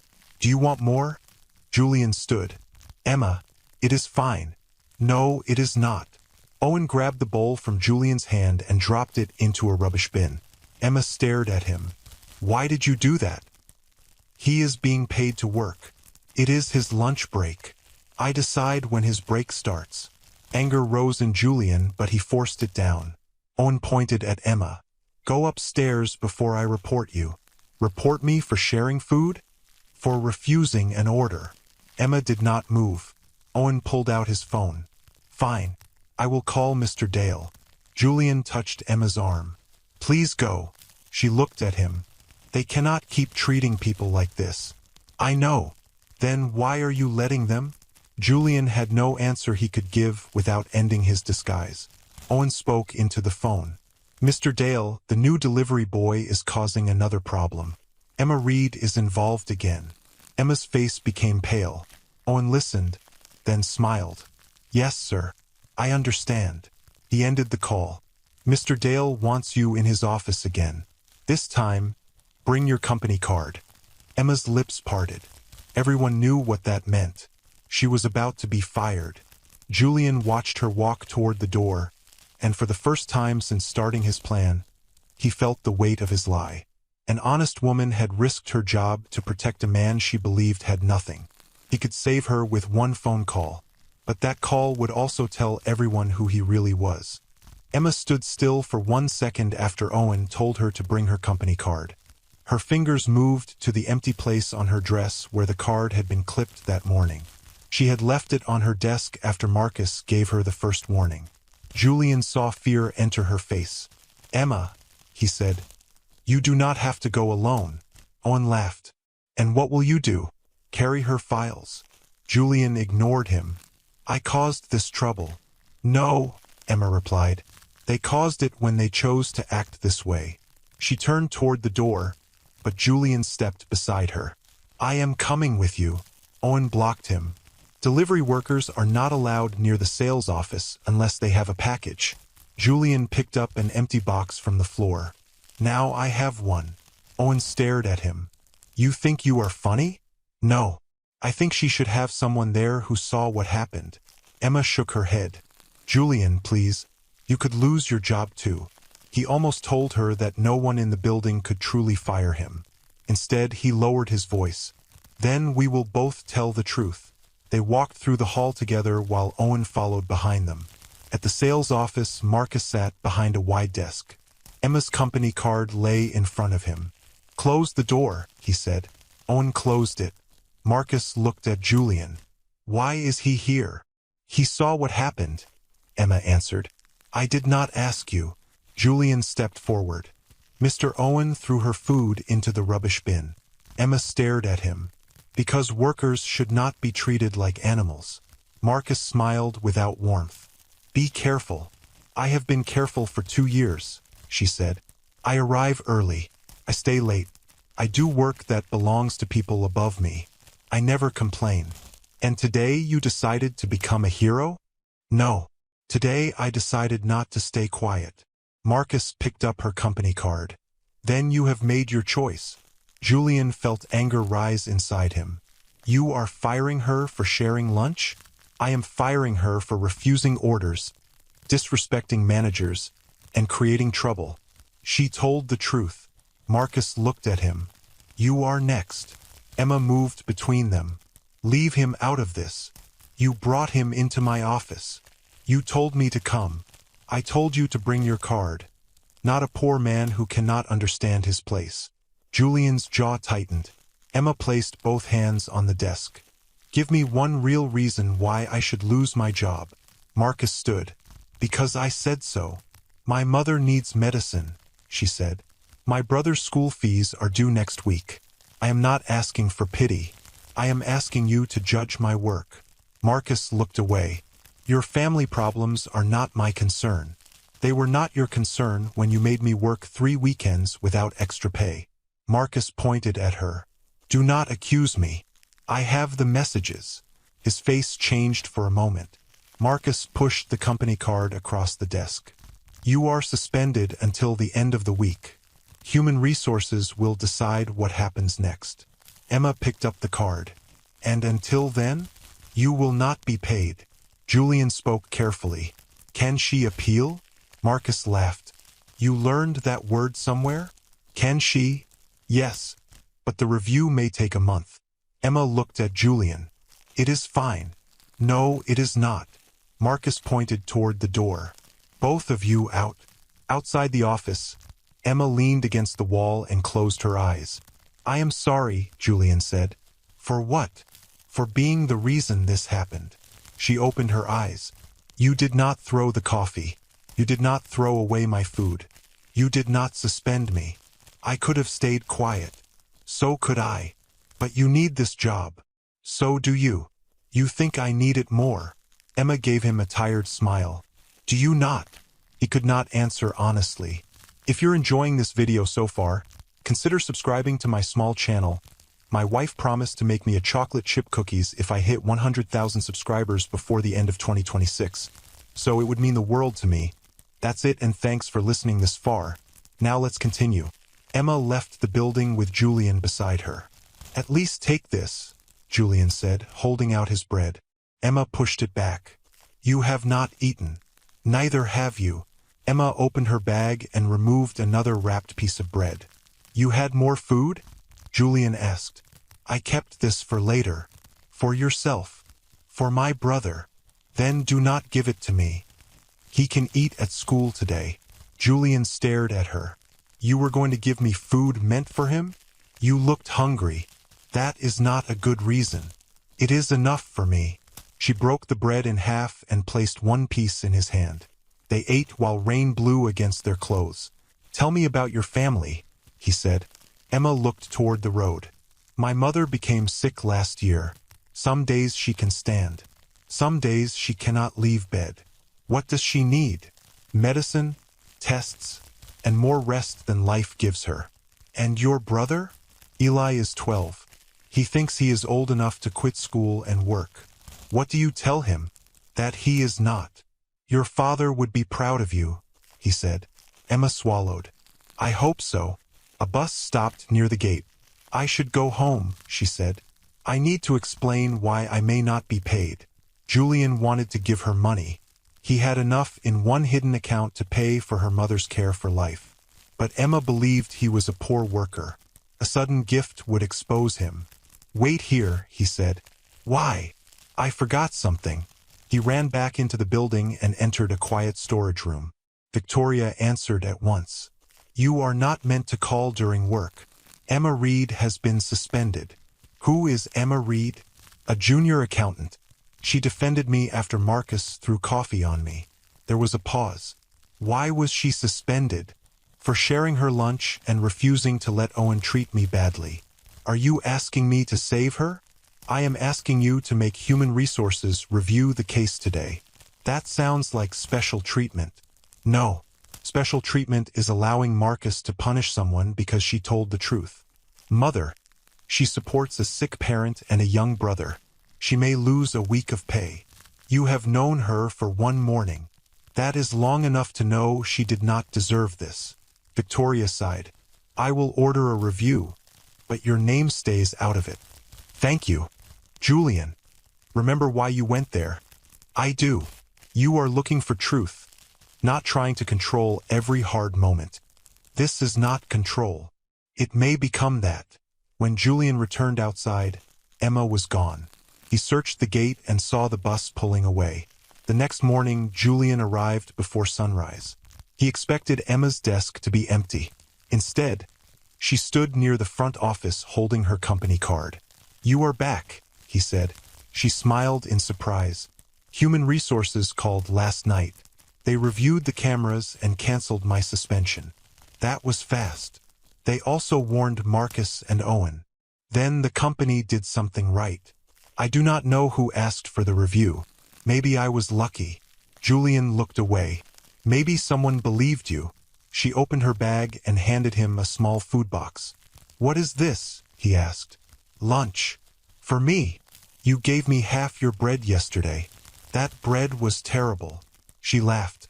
Then today will be better. Julian opened the box and smelled rice and vegetables. That simple kindness stayed inside his heart. You made this. My mother helped. I thought she was sick. She had a good evening. Emma's smile faded. The medicine is almost finished, so I am taking extra work after my shift. What kind of work? Cleaning an office building at night. You work here all day, then clean offices? Bills do not care if I am tired. Marcus entered the front office. He saw Emma beside Julian and stopped. So the poor delivery boy has found a friend, he said. Emma's smile disappeared. Marcus walked closer and looked at the food box in Julian's hands. Be careful, Emma, he said. Some people take whatever kindness you give and still leave you with nothing. Then he walked away. Emma watched him go, but Julian watched her. She had shared her last meal, risked her job, and returned with more food for him, never knowing that the man she was helping could buy the company before lunch. For the first time, Julian began to fear that finding a good woman might be easier than telling her the truth. Marcus walked away, but his warning stayed with Emma. She looked at the food box in Julian's hands and tried to smile. Do not listen to him, Julian said. I try not to. He enjoys making people afraid. Emma lowered her voice. That is because fear works here. Julian looked across the front office. Workers who had laughed at him on his first day now hurried past Marcus with their heads down. A cleaner moved out of his way so quickly that her bucket hit the wall. Does everyone fear him? Julian asked. Most people fear losing their jobs. And Cassandra? Emma glanced toward the glass stairs. Cassandra Bell does not fear anyone. A woman appeared at the top of the stairs as if she had heard her name. Cassandra wore a bright red dress, high shoes, and shining earrings. Her hair fell over her shoulders in smooth waves. Two women walked behind her, carrying files while she held only her phone. Cassandra stopped when she saw Emma beside Julian. Why are you standing near the front desk? She asked. Emma lifted a folder. I am taking these reports upstairs. Cassandra's eyes moved to Julian's old uniform and the lunchbox in his hands. And why is the delivery boy eating here? He has not started eating, Emma said. Cassandra smiled. Then move him before the important clients arrive. Julian looked at the empty chairs around them. Am I blocking someone? Cassandra's smile faded. You are making the entrance look untidy. Emma stepped forward. He works here. So does the rubbish collector. We do not seat him in front of the company sign. Julian opened the lunchbox. The rice looks good. One of the women behind Cassandra covered a laugh. Cassandra turned toward her. Was something funny, Nina? No. Then do not laugh. Cassandra looked back at Julian. Take your food to the loading gate. It is raining again. Then enjoy the rain. Emma's face tightened. He can eat in the staff room. The staff room is for office workers. Julian asked. Who made that rule? I did. Do you own the company? Cassandra stared at him. What is your name? Julian Gray. I protect this company's image, Julian. Do not question me. Emma placed the folder down. Leave him alone. Cassandra's eyes narrowed. Be careful, Emma. Luck does not come twice. Before Emma could answer, a security guard rushed through the doors. Everyone, move away from the entrance, he said. Mr. Richard Vale is arriving. The room changed at once. Workers fixed their clothes. Cassandra checked her face, while Marcus and Owen hurried forward with wide smiles. Who is Richard Vale? Julian asked. A rich investor, Emma said. An older man entered with 2 assistants. Marcus welcomed him with both hands. Richard gave his coat to a cleaner without thanking her. When she almost dropped it, he frowned. Careful. That coat costs more than your yearly pay. Marcus and Cassandra laughed. Julian did not. Emma moved toward the cleaner and took the bucket. I will hold this. Richard looked at Emma. Who are you? Emma Reed, sir. She was helping, Julian said. Richard looked him over. Marcus quickly said, a new delivery worker. Then teach him his place, Richard replied before walking to the lift. Julian waited until they were gone. They treated him like a king. Emma placed the bucket beside the cleaner. He brings money, and she brings clean floors. The company only notices one of those things.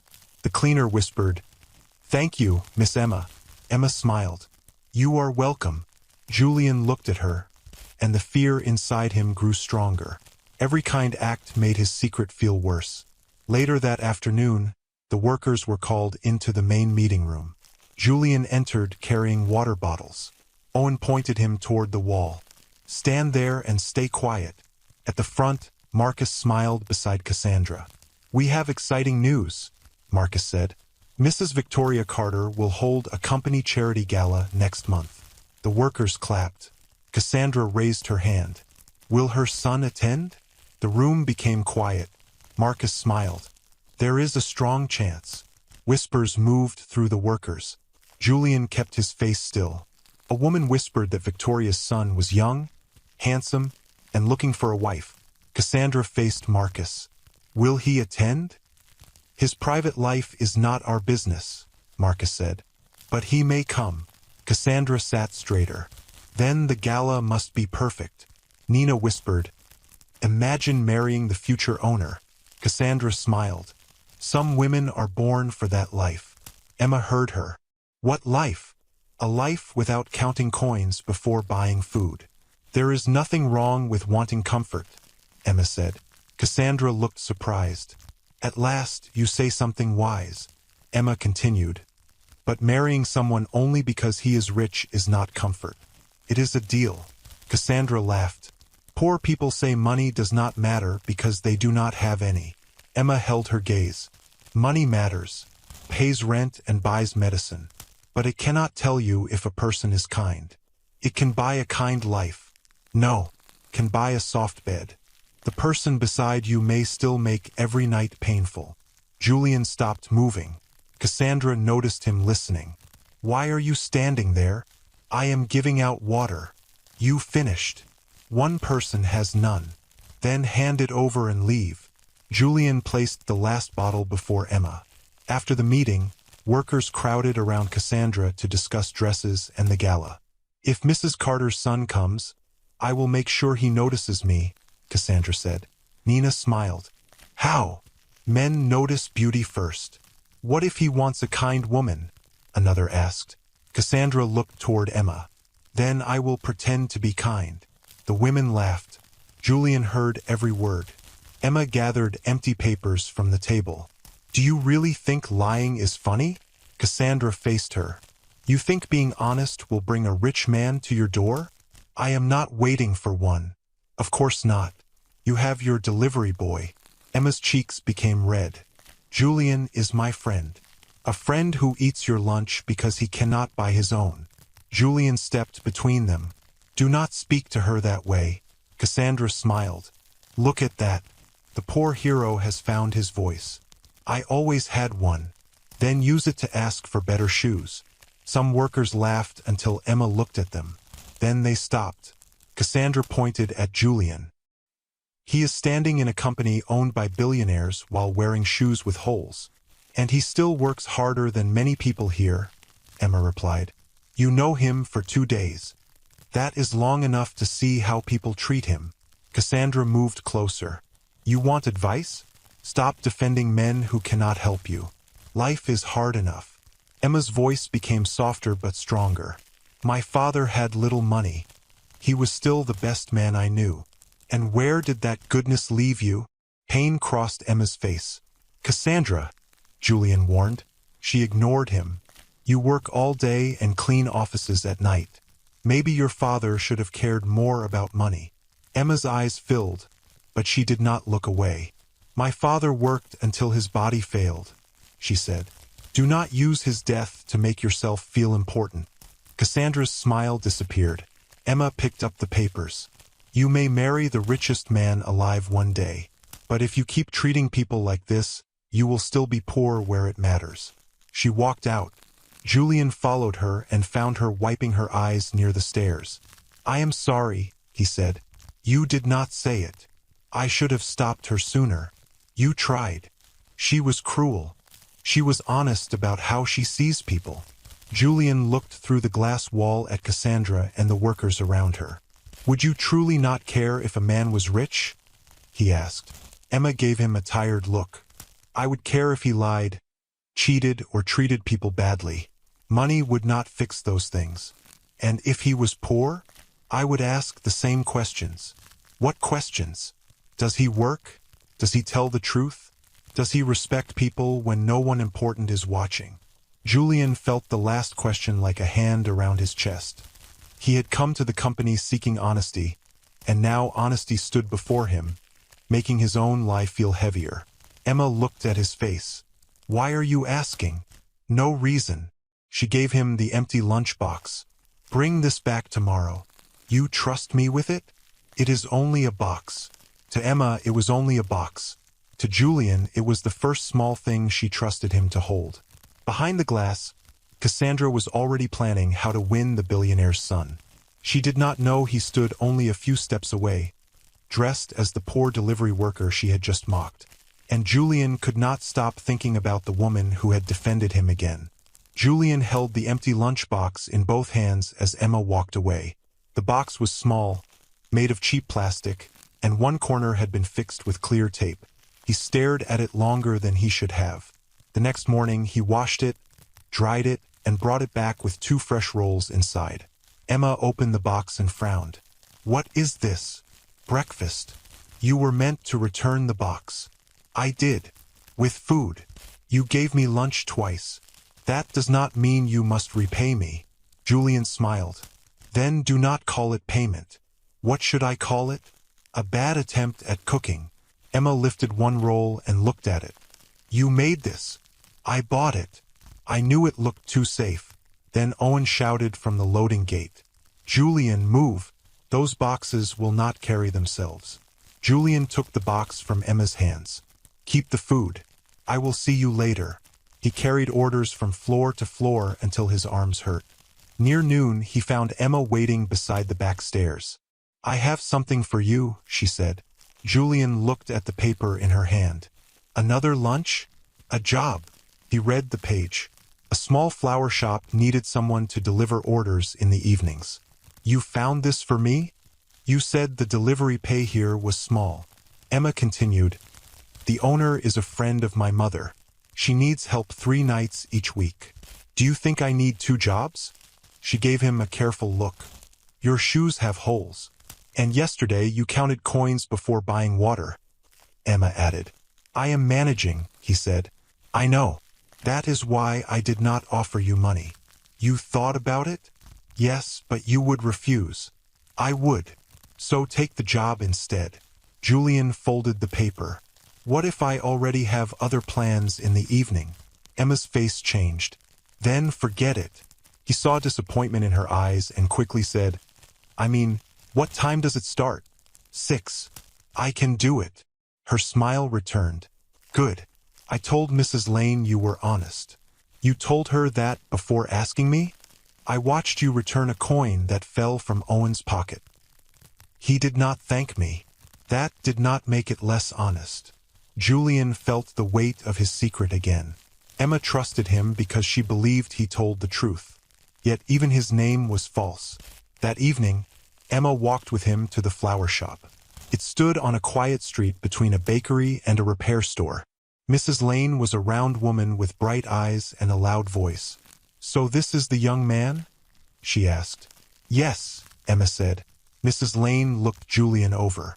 Can you ride a bicycle? Yes. Can you read addresses? Yes. Can you smile? Julian smiled. Mrs. Lane shook her head. That one looks expensive. Try a poorer smile. Julian tried again. Better. Much better, Mrs. Lane said. You start tonight. After the first delivery, rain began to fall. Julian returned wet and tired. Emma was still in the shop. Why are you here? He asked. I wanted to make sure Mrs. Lane did not chase you away. They walked to the bus stop together. The rain became heavier, and Julian removed his jacket. Take this, he said. You need it too. I am already wet. So am I. He placed it over her shoulders anyway. At the bus stop, Emma checked her phone and sighed. What happened? Julian asked. My brother's school called. His fees are late. How much? She looked at him. Why? I was only asking. You cannot help me. The words were not cruel, but they cut him. I might know someone, he said. Emma shook her head. I do not want pity. It is not pity. I will handle it. How? I have the cleaning job tonight. You just finished work. So did you. And tomorrow?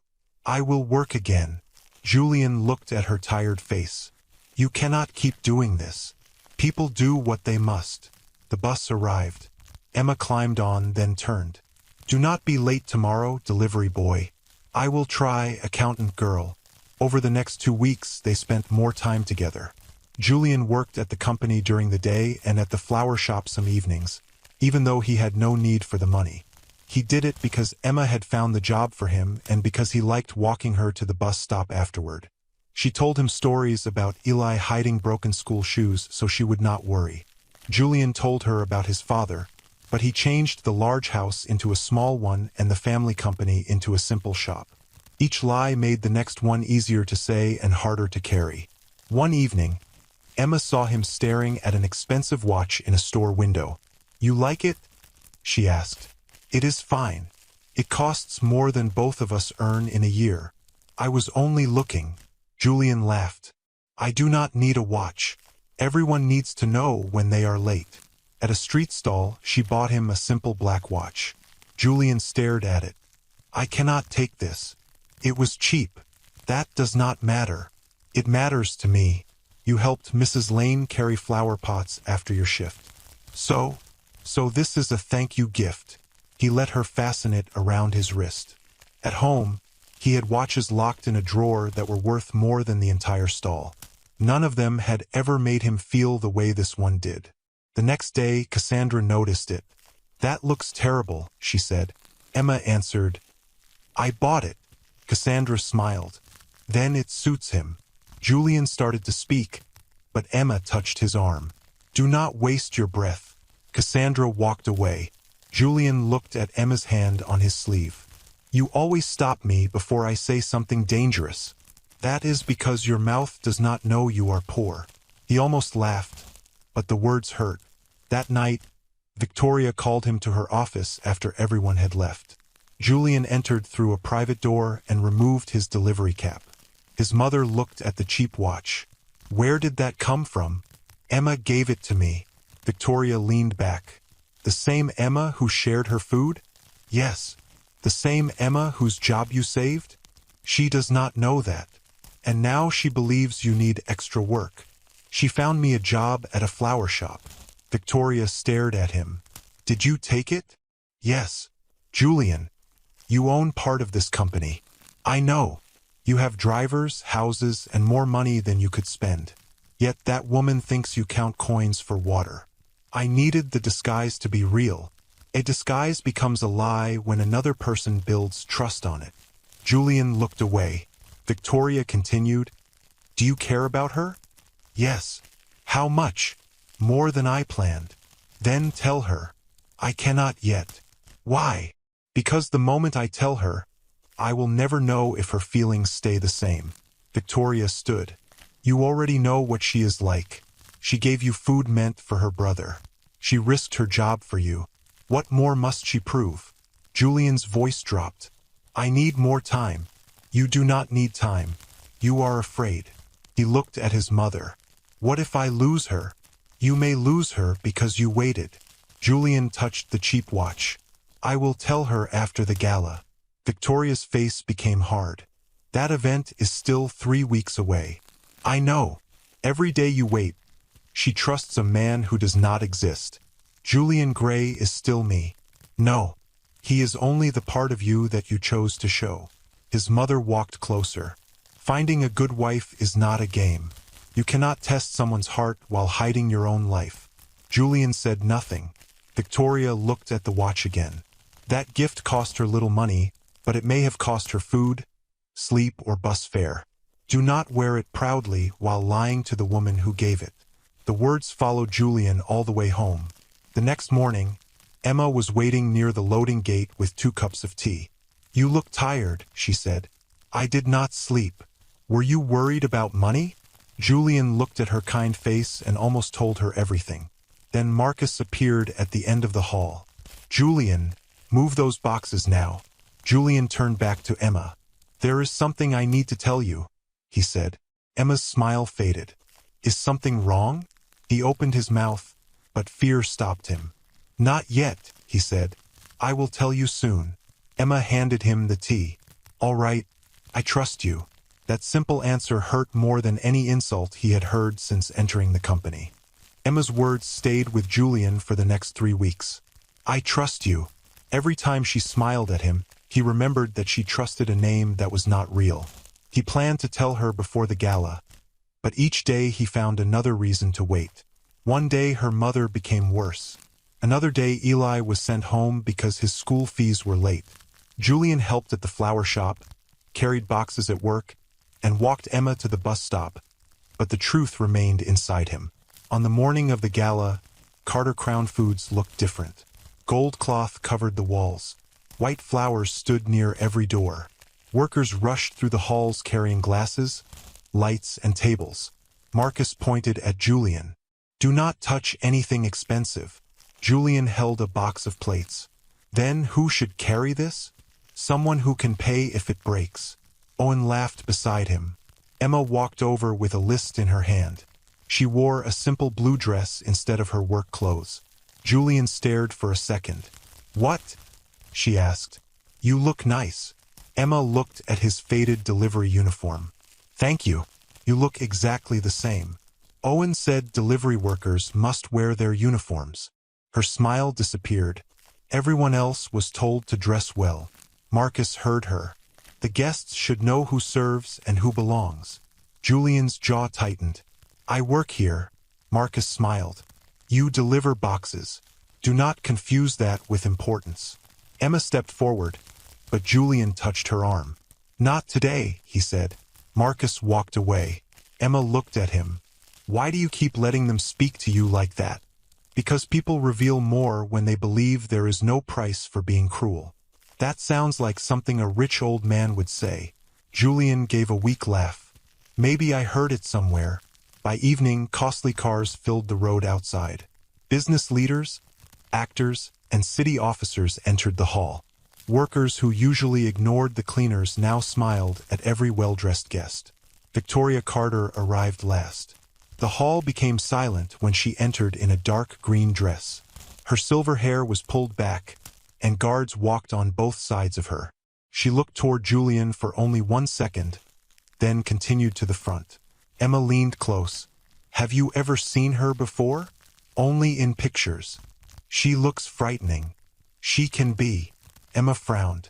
How would you know? Julian quickly picked up a tray. Her face tells me. Before Emma could ask more, Cassandra entered wearing a shining gold dress. Nina and 2 other women followed her. Cassandra stopped beside Julian. Why are you still here? I was told to carry drinks. You should use the back door. Emma said. He is helping. Cassandra looked at her blue dress. That color is too plain for tonight. I came to work, not to be chosen. Cassandra smiled. That is good, because no rich man will notice you dressed like that. Julian looked at Cassandra. Is that why you came? I came because Mrs. Carter values her best workers. A man near them whispered. Her son may already be here. Cassandra turned quickly. What did you say? The man lowered his voice. I heard Mrs. Carter's son is among the guests, but he wants to see how workers act when they do not know who he is. The rumor moved through the hall like fire. Nina grabbed Cassandra's hand. What if he is one of the young businessmen? Cassandra scanned the room. Find out who arrived alone. Another worker said, maybe he is wearing a simple suit to hide. Marcus joined them. Listen carefully. Be polite to every rich guest. One of them may be the future owner. Julian nearly dropped the tray. Emma noticed. Are you all right? Yes. You look nervous. It is heavy. She took 2 glasses from the tray. Better. Much. Music began and Victoria welcomed everyone. She spoke about helping poor families, building schools, and caring for workers. Julian watched Marcus clap loudly, though he had thrown away a worker's lunch only weeks before. After the speech, the guests began to mix. Cassandra moved from one young man to another. She laughed at every joke, touched arms, and asked careful questions about family names. Nina returned looking excited.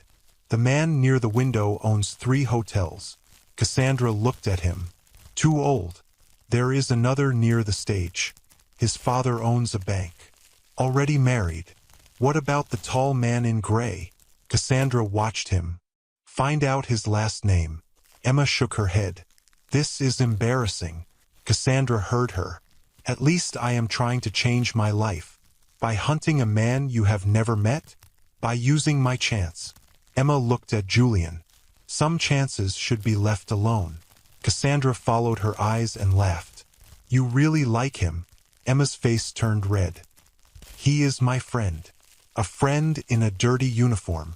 Julian said. My uniform is clean. It still tells everyone what you are. Emma stepped beside him. And your dress tells everyone what you want them to think you are. Cassandra's smile faded. You should be careful. Mrs. Carter's son may hear you. I hope he does. What would you say to him? That if he wants a wife, he should avoid anyone acting like a different person just because he might be watching. Julian stared at her. Cassandra lifted her chin. And he should choose a poor accountant who brings lunch to delivery boys? Emma's voice stayed calm. He should choose whoever tells him the truth. The words struck Julian harder than she knew. Suddenly, a guard walked toward them. You, he said, pointing at Julian. Come with me. Emma moved closer. What happened? The event manager says he is not on the guest list. I am working. The guard looked at the uniform. Delivery staff were told to leave after setup. Owen appeared behind him. I told you to go an hour ago. No, you did not, Julian said. Owen smiled. Are you calling me a liar again? Marcus came over. What is the problem? This delivery worker refuses to leave, the guard said. Marcus looked around at the important guests. Take him out through the back. Emma stepped between Julian and the guard. He was asked to serve drinks. Marcus lowered his voice. Do not make another scene. You are the one making it. Cassandra looked toward a young man in a white suit. Emma, let them handle it. We have guests to meet. Nina pulled at Cassandra's arm. That man may be him. Cassandra left at once. Several workers followed, leaving Julian alone with Emma. The guard reached for Julian's arm. Emma blocked him. Do not touch him. He must leave. Then I am leaving too. Julian looked at her. Emma, stay. No. This event could help your career. I will not build my career by watching people treat you like dirt. Marcus's face hardened. If you walk out, do not return tomorrow. Emma looked at him. Are you firing me again? I am warning you. You warned me before because I told the truth. Marcus stepped close. Think about your mother. Think about your brother. Pain crossed her face, but she did not move. Julian whispered, Please do not risk your job for me. Emma turned to him. You once asked why I defended you. I told you my father was treated like he was nothing. I will not become the kind of person who stands and watches. The guard looked at Marcus. What should I do? Marcus pointed toward the back doors. Remove him. Emma took Julian's hand. The whole hall seemed to fall away for him. Across the room, Cassandra laughed beside a rich guest because she believed he might be the billionaire's son. Around her, workers chased men in costly suits, each trying to look kind for one night. Victoria did not step in. She had promised Julian that he would face the company as an ordinary worker, and she wanted to see what Emma would choose without help. Still, her eyes became cold when Marcus threatened Emma's job. She leaned toward her assistant and spoke quietly. Write down every name involved in this. The assistant nodded. Victoria then watched Emma hold Julian's hand, and for the first time that night, a smile touched her face. She looked proud but also worried. Only Emma stood beside the poor delivery worker. She did not know Victoria was watching from the stage. She did not know the man whose hand she held owned part of the building. She only knew that he was being treated unfairly. Come on, Emma said. We are leaving together. Julian looked at her hand around his and knew the test was over. He had found the kind of woman he had been searching for. But as they walked toward the back door, he also knew the truth he had hidden could still make him lose her. Emma did not release Julian's hand until they reached the dark road behind the building. Music still came through the walls, but outside there were no rich guests, bright lights, or smiling workers. There was only cold air and the sound of Emma breathing hard. Julian looked at her. You should go back inside. Emma let go of his hand. Why? Marcus may calm down. He threatened my job because I stood beside you. You need that job. So do you. Julian lowered his eyes. Emma, there is something I must tell you. He tried to speak, but the back door opened before he could begin. Cassandra stepped outside with Nina behind her. Cassandra looked angry, but she still wore the smile she had used for the guests. There you are, she said. The poor hero and his loyal friend. Emma folded her arms. What do you want? Cassandra looked at Julian. I want to know why this man is lying. Julian became still. Emma noticed. What lie?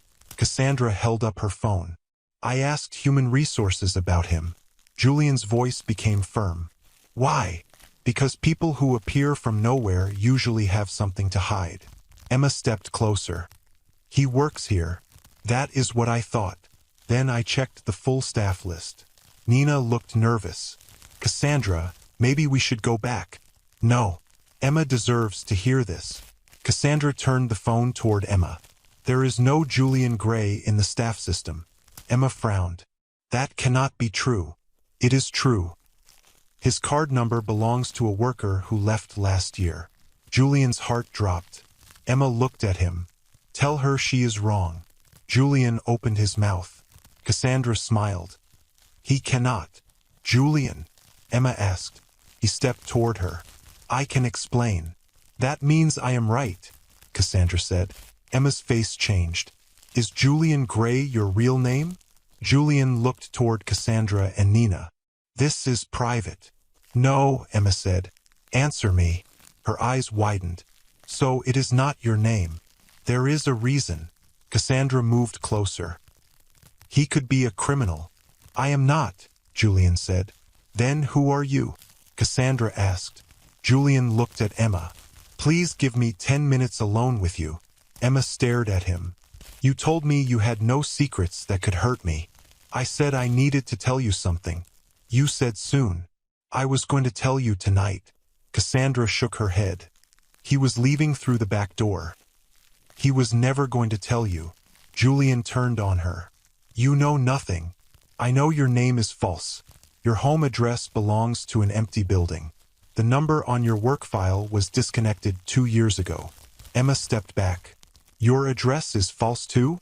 Julian's voice softened. Yes. Where do you live? I cannot explain this in front of them.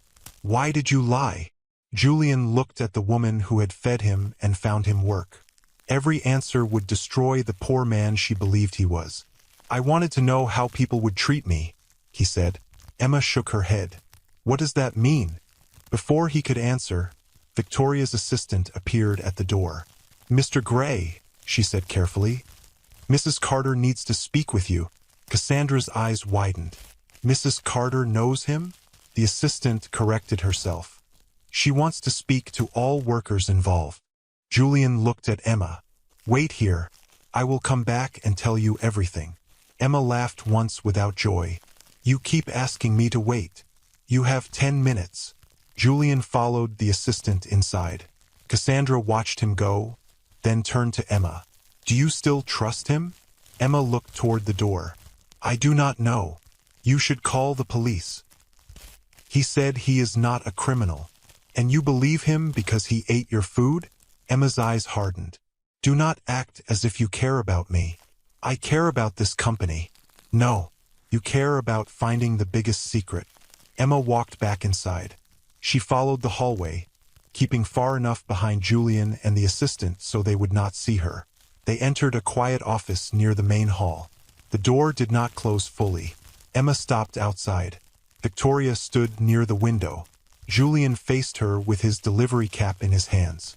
I told you to tell her before the gala, Victoria said. Julian lowered his voice. I tried. No. You waited until someone else found the lie. Cassandra had no right to search those records. That does not change what you did. Julian looked toward the door, but Emma moved behind the wall. Victoria continued. You found the woman you wanted. She stood beside you when everyone believed you were poor. What else were you waiting to see? Emma covered her mouth. Julian answered. I was afraid her feelings would change. So you kept testing her. I was not testing her anymore. You were still wearing the uniform. I work in it. You own part of this company, Julian. Do not speak as if you need that job. Emma felt the hallway move around her. Every strange moment returned. The fast review that saved her job. His calm questions about the company. His words that sounded like those of a rich man. Victoria's voice softened. Emma gave you food meant for her brother. She found you another job because she believed you were struggling. She spent money on that watch. Julian touched his wrist. It is not cheap to me. Then why did you let her believe a lie? I love her, Victoria said. Love without truth becomes another kind of trap. Julian turned toward the door. I will tell her now. Emma stepped into the room. Tell me what? She asked. Emma. She looked from him to Victoria. You own part of this company? Julian walked toward her. Please let me explain. Is she your mother? Victoria answered gently. Yes. Emma stared at Julian. Victoria Carter is your mother? Yes. Then you are the billionaire's son everyone was looking for tonight. Yes. The word struck harder than a shout. Emma looked down at his uniform. You let them throw you out of your own gala. I needed to see what people were like. You needed to see what I was like. At first, yes. Emma's eyes filled with tears. At first. I stopped testing you weeks ago. But you kept lying. I was afraid. You were afraid? Her voice rose. I thought you were hungry. I gave you my brother's food. I know. I found you a second job. I know. I worried that you could not pay rent. I know. Stop saying that.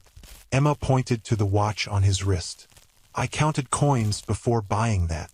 I treasure it. You let me feel sorry for you. I never wanted pity. Then what did you want? You. She shook her head. No. You wanted proof. Victoria stepped forward.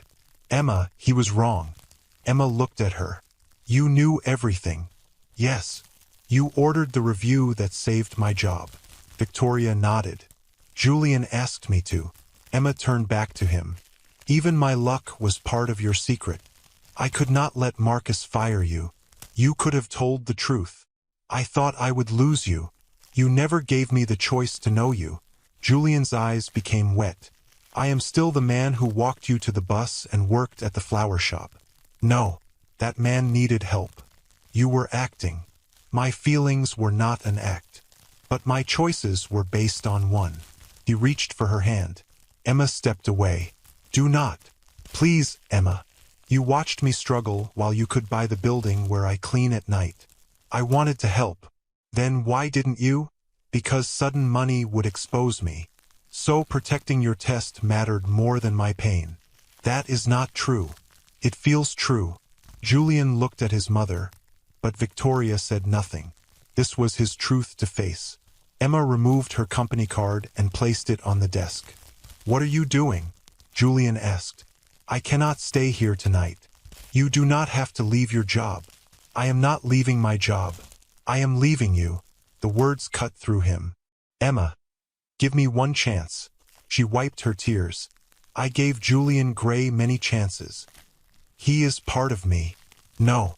He is the mask you wore to study me. She turned toward the door.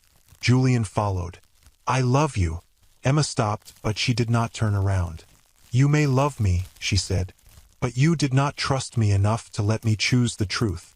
Then she walked down the hallway, past the music, the lights, and the guests still searching for the billionaire's son. Julian stood behind her in the poor delivery uniform, finally revealed as the richest man in the room and feeling poorer than he had ever felt before. Julian stood in the hallway long after Emma disappeared through the glass doors. The music from the gala continued behind him, but he could no longer hear it clearly. All he could hear was her final sentence. You did not trust me enough to let me choose the truth. Victoria came out of the office and stopped beside him. Go after her, she said. Julian looked toward the empty hall. She does not want to see me. That does not mean you should stand here feeling sorry for yourself. I hurt her. Yes. He looked at his mother. You do not have to say it so quickly. You came to my company to find an honest woman. You found one. Then you punished her for being honest by hiding the truth. Julian lowered his eyes to the cheap watch on his wrist. I will fix it, he said. Victoria's voice softened. You cannot fix trust with one speech. What should I do? Start by telling the full truth. Then accept that she may still walk away. Julian nodded, but before he could move, Grace Hall, the head of company safety, rushed toward them with a frightened look. Mrs. Carter, we have a serious problem. Victoria turned. What happened? Money is missing from the company account. How much? $2 million. Julian forgot Emma for 1 second. When? The transfer happened during the gala. Victoria's face became hard. Lock the finance floor. No one touches a computer until we check every record. Grace nodded. There is more. The transfer came from an accountant's account. Whose? Julian asked. Grace hesitated. Emma Reed. Julian stared at her. That is impossible. Victoria looked at him. Where is Emma now? She just left. Grace lifted her phone. Security has already been told to stop her at the front gate. Julian ran before either woman could speak. He reached the main entrance and saw 2 guards standing in front of Emma. Marcus and Owen were beside them. Several workers had gathered near the doors. Emma held her bag against her chest. I told you, I do not know anything about missing money. Marcus pointed at her. The transfer came from your account. I was at the gala. So was everyone else. My computer was locked. Owen laughed. Then someone knew your password. No one knows it. Marcus stepped closer. Maybe you made the transfer before coming downstairs. Emma saw Julian and her face became colder. Do not come near me, she said. Julian stopped. Emma, I heard what happened. Then you also know I did not do it. Yes. Marcus looked at him.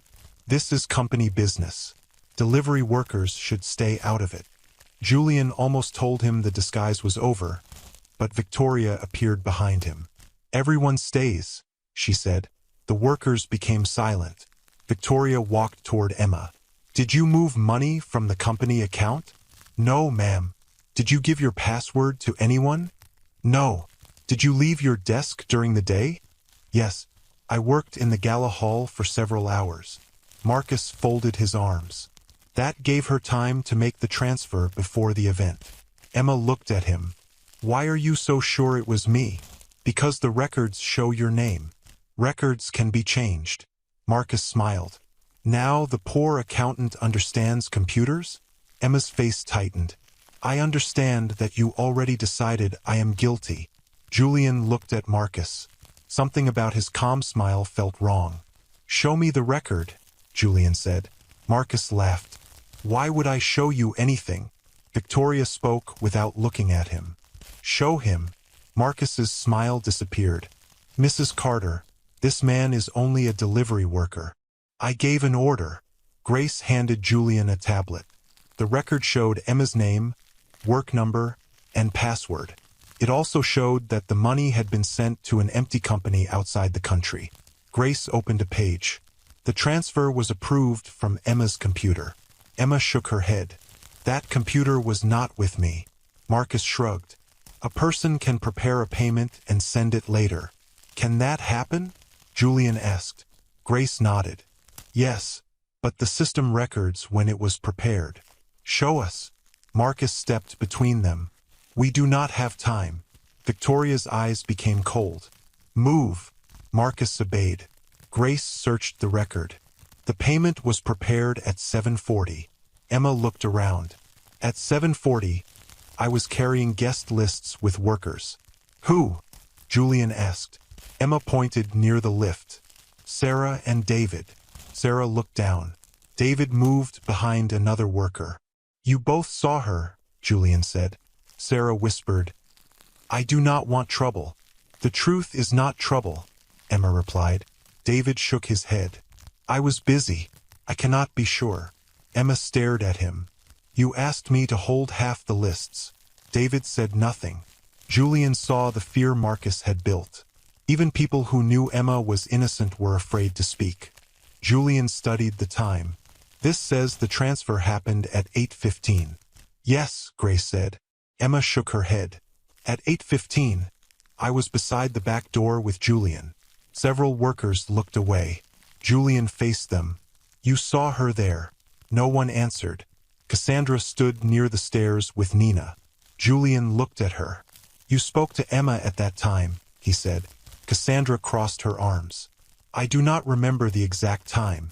You were outside when you told her my name was false." I said I do not remember. Nina looked nervous. Julian pointed at her. "You were there too." Nina lowered her eyes. "I went back inside early." "That is a lie," Emma said. "You stayed with Cassandra."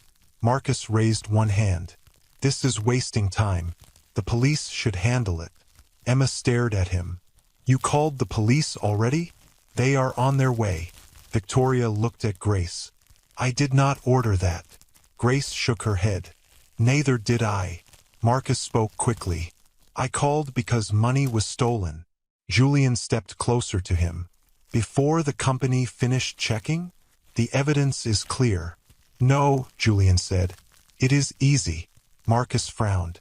"What does that mean?" "It means someone wanted us to find Emma's name." Owen moved beside Marcus. "You are protecting her because she shared food with you." Julian looked at him. "And you are speaking because Marcus tells you when to breathe."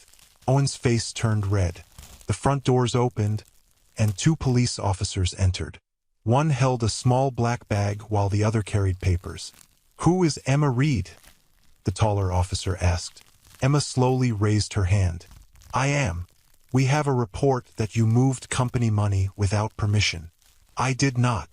"We need you to come with us." Julian stepped forward. "You cannot take her based on one computer record." The officer looked at his uniform.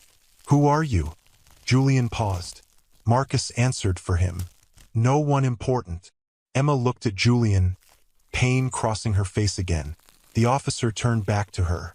Do you have anything in your bag that belongs to the company? No. May we check? Emma handed him the bag. He opened it and removed her purse, phone, and a small medicine box. Then he reached into a side pocket and pulled out a flash drive. Emma stared at it. That is not mine. Marcus stepped closer. That drive holds the payment files. You put it there, Emma said. Marcus laughed. I have not touched your bag. Owen said, I saw her carrying that bag near the finance office. When? Emma asked. This afternoon. I work in finance. Of course I was there. The officer placed the drive into the black bag. Miss Reed, turn around. Emma's face went pale. You are arresting me? We are taking you in for questions. That means handcuffs? I am afraid so. Emma looked across the room at the workers she had helped for 2 years. Please, she said. Someone tell them I was outside at 8:15. No one spoke. She looked at Cassandra. You know I was with you. Cassandra turned her face away. Emma looked at Nina. Please. Nina began to cry, but Marcus stared at her, and she remained silent. The officer reached for Emma's wrists. Julian's hands curled into fists. He could save her at once. He could tell the officers who he was, order a full check, and stop them from taking her away. But the moment he did, every worker in the hall would learn the truth. Emma looked at him. You said you believed me, she whispered. I do. Then do something. Marcus smiled because he believed the poor delivery worker had no power. The officer closed one handcuff around Emma's wrist. Julian looked at his uniform, then at his mother. Victoria said nothing. The choice was his. He had entered the company to protect his secret and find a good wife. Now the woman he loved was being taken away in front of him, and keeping that secret would cost her everything. The second handcuff touched Emma's wrist, and Julian made his choice. Stop, he said. The officer looked at him. Step back. Julian removed his delivery cap and placed it on the floor. You are not taking her anywhere until the company completes a full investigation. Marcus laughed. Listen to him. He carries boxes for 1 week and now he gives orders. Julian looked at Victoria. Mother, call the board. The room became silent. Emma stared at him. Marcus stopped smiling. Owen's face changed first, as if he had finally understood something terrible. Victoria lifted her phone. The board is already waiting upstairs. Marcus looked from Victoria to Julian. Mother. Julian unbuttoned the top of his faded uniform. My full name is Julian Carter. A woman near the lift dropped her glass. Marcus shook his head. No, this is another trick. Victoria stepped beside Julian. He is my son and the future head of Carter Crown Foods. Cassandra covered her mouth. Nina grabbed the wall. Owen moved backward until his shoulder touched the door. You knew, Emma whispered. Julian met her eyes. I told you the truth inside the office, but I should have told everyone sooner. The officer holding Emma's wrist looked at Victoria. Mrs. Carter, do you want us to stop? I want you to remove the handcuffs, Victoria said. Then come upstairs. We are going to show you who truly moved the money. Marcus stepped forward. The records already show who did it. Julian faced him. Then you should have no fear of another review. I do not fear you. Your hands are shaking. Marcus placed them behind his back. The officer removed the handcuffs. Emma rubbed her wrist but did not thank Julian. Victoria pointed toward the lift. Everyone involved will attend the board meeting. Marcus, Owen, Cassandra, Nina, Emma, Grace, and Julian. Marcus frowned. Why Cassandra and Nina? Because they were witnesses, Julian said. Cassandra looked at Marcus. Witnesses to what? He did not answer. They entered the large boardroom on the top floor. 12 directors sat around a long table. A screen covered one wall. Julian stopped near the door in his delivery clothes. One director looked confused. Mrs. Carter, where is your son? Victoria pointed at Julian. He is standing there. Julian walked to the head of the table. An assistant entered carrying a dark suit inside a cover. Victoria said, "Your clothes are in the side room." Julian looked at Emma. "I will be back." She turned away. 5 minutes later, the door opened again. Julian entered wearing a black suit, white shirt, and polished shoes. The cheap watch Emma had given him remained on his wrist. Cassandra fixed her hair. Owen lowered his head. Marcus pressed his lips together. Julian sat beside his mother. "Begin." Grace connected her tablet to the screen. The missing money was sent at 8:15. The payment was prepared on Emma Reed's computer at 7:40. Marcus said, "We already know that." Grace ignored him. "The first problem is that Emma's company card was used to enter the finance floor at 7:38. Emma nodded. "I was carrying guest lists then." Julian looked at Sarah and David, who had been brought into the room by security. "Will you tell the truth now?" Sarah's eyes filled with tears. "Emma was with us." David nodded. "She never went back to finance." Marcus hit the table. "They are changing their story because they are afraid of the Carters." Sarah looked at him. "No. I lied before because I was afraid of you." Grace changed the image.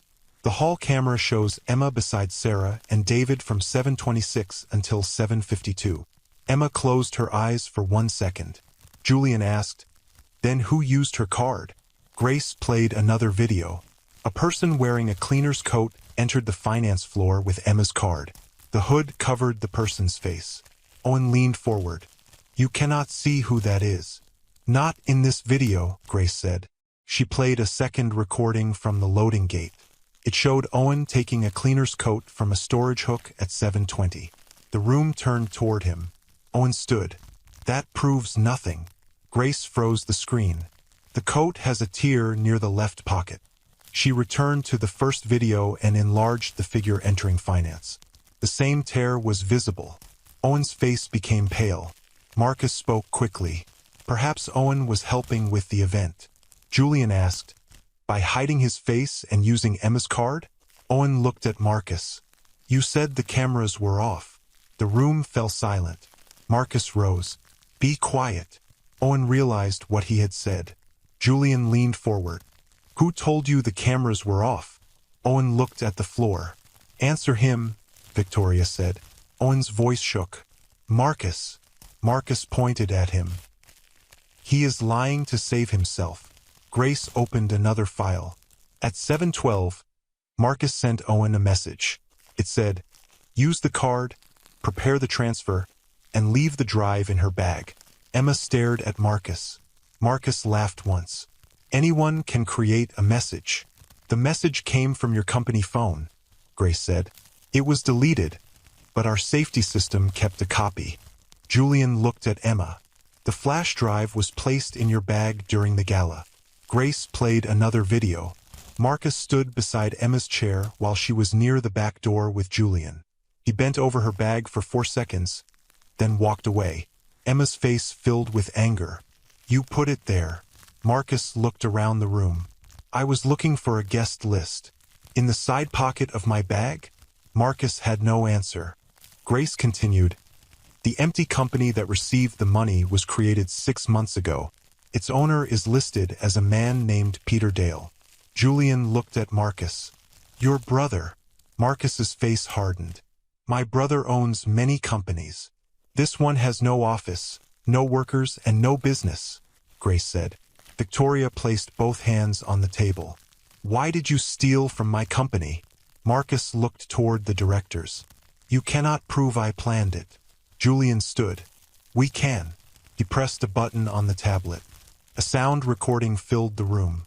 Marcus's voice said, "Once the money moves, blame Emma. The poor girl has no power, and no one will believe her." Owen's voice answered, "What about the delivery boy?" Marcus laughed in the recording. "He is nobody." The recording ended. No one moved. Julian stared at Marcus. "You were right about one thing. You believed I was nobody, so you spoke freely around me." Marcus looked confused. Julian reached into his suit pocket and placed a small black device on the table. "This was inside my delivery badge. My mother approved it after we received reports of abuse and missing supplies." Victoria added, Julian entered the company to learn how workers were treated. Finding a wife was his personal reason. Finding men like you became the company's reason. Marcus pushed his chair back. This is spying. No, Julian said. This is proof. Cassandra began to cry. I did not know about the money. Julian turned to her. Did you help Marcus get Emma's company card? Cassandra shook her head quickly. Nina spoke before fear could stop her. She took it from Emma's desk. Cassandra stared at her. Nina, you told me Marcus only wanted to check her work, Nina said. Emma looked at Cassandra. You helped them. Cassandra's tears fell. Marcus promised me a promotion. I did not know he would steal money. You knew you were helping him enter my account, Emma said. Cassandra covered her face. The boardroom doors opened. Four police officers entered with company guards. Marcus moved toward the side exit, but Julian blocked him. Move, Marcus said. You told me to learn my place on my first day, Julian replied. This is yours. One officer took Marcus by the arm. Another moved toward Owen. Cassandra began begging Victoria. Please, I made one mistake. Victoria looked at her without warmth. You made many choices. The officers placed Marcus and Owen in handcuffs. Cassandra was led behind them for helping steal Emma's card and hide the truth. As Marcus reached the door, he looked back at Julian. You pretended to be poor and judged all of us. Julian answered, No, I watched what you chose to do when you believed a poor man could not fight back. The officers took him away. The board members sat in silence. Workers who had mocked Julian could no longer meet his eyes. Emma stood near the wall, rubbing the red mark on her wrist. Her name had been cleared, and the people who framed her were gone. Julian stepped toward her, still wearing the cheap watch she had bought. Emma, he said. She looked at the suit, the boardroom, and the powerful people waiting for his next order. Then she looked into his eyes. You saved me, she said, but that does not erase what you did. Emma's words remained in the boardroom after she spoke. You saved me, but that does not erase what you did. Julian stopped a few steps away from her. The directors lowered their eyes. Victoria stayed seated at the head of the table, but she did not try to rescue her son from the hard truth. Julian looked at the red mark on Emma's wrist. I know. Emma gave a tired laugh. You keep saying that, because every time you speak, I see another way I hurt you. Then stop making this about what you see now. I lived it. I gave food to a man who could have fed this whole building. I worked at night because I believed we were both struggling. I worried about your rent while you went home to a house with guards. Julian lowered his head. You are right. I do not need to be right. I needed you to be honest. Emma looked at the workers near the door.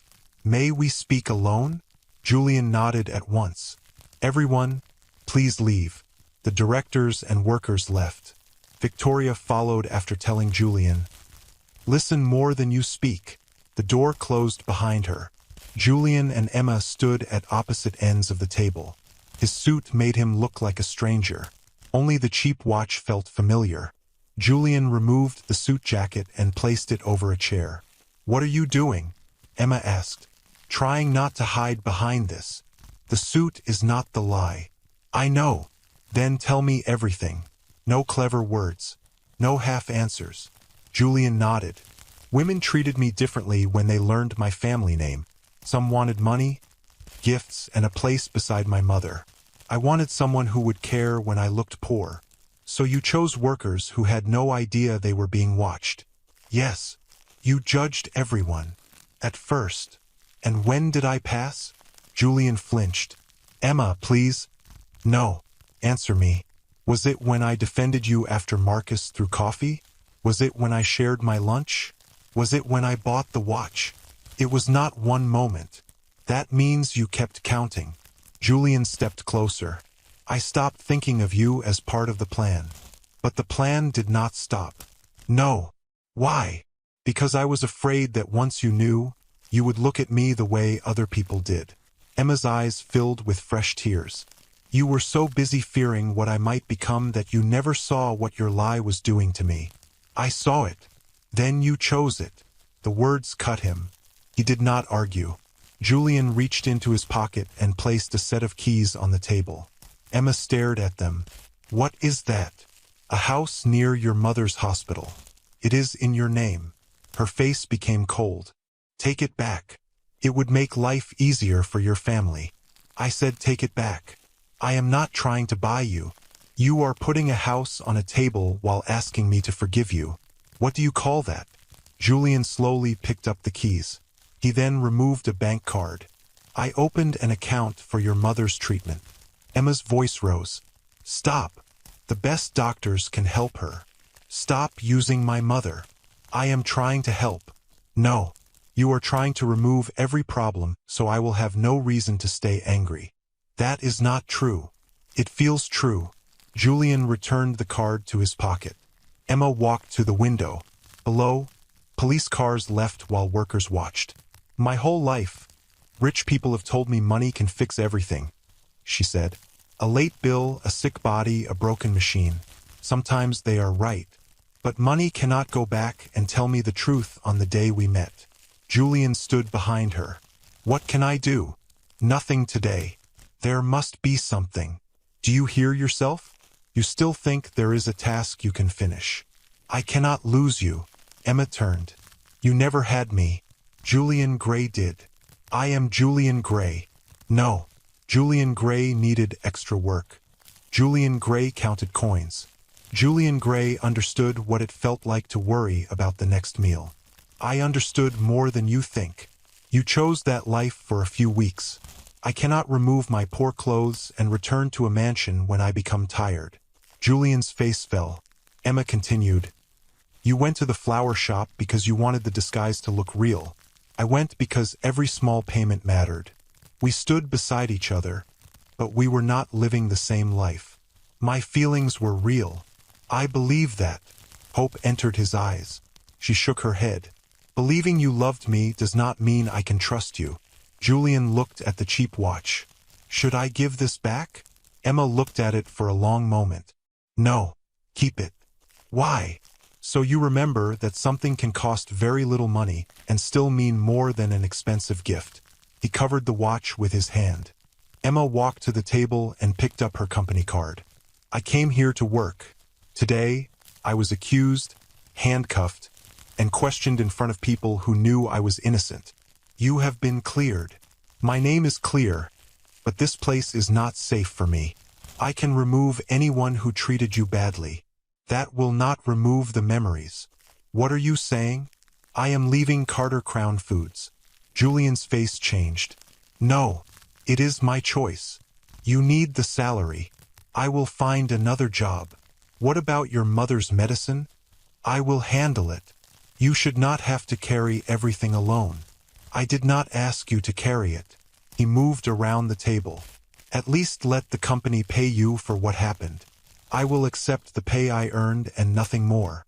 You were framed inside our building. You deserve something. I deserve peace. Julian stopped. Emma removed the company card and placed it before him. I am giving notice today. You do not have to leave immediately. I do. Emma, please do not decide while you are angry. She looked him directly in the eyes. Do not speak to me as if I cannot understand my own mind. That is how this began. Julian stepped back. You are right. Leaving will be hard. But if I stay, every door will remind me that I was watched, and every kind act will feel like another test. No one will ever test you again. You cannot promise what other people will do.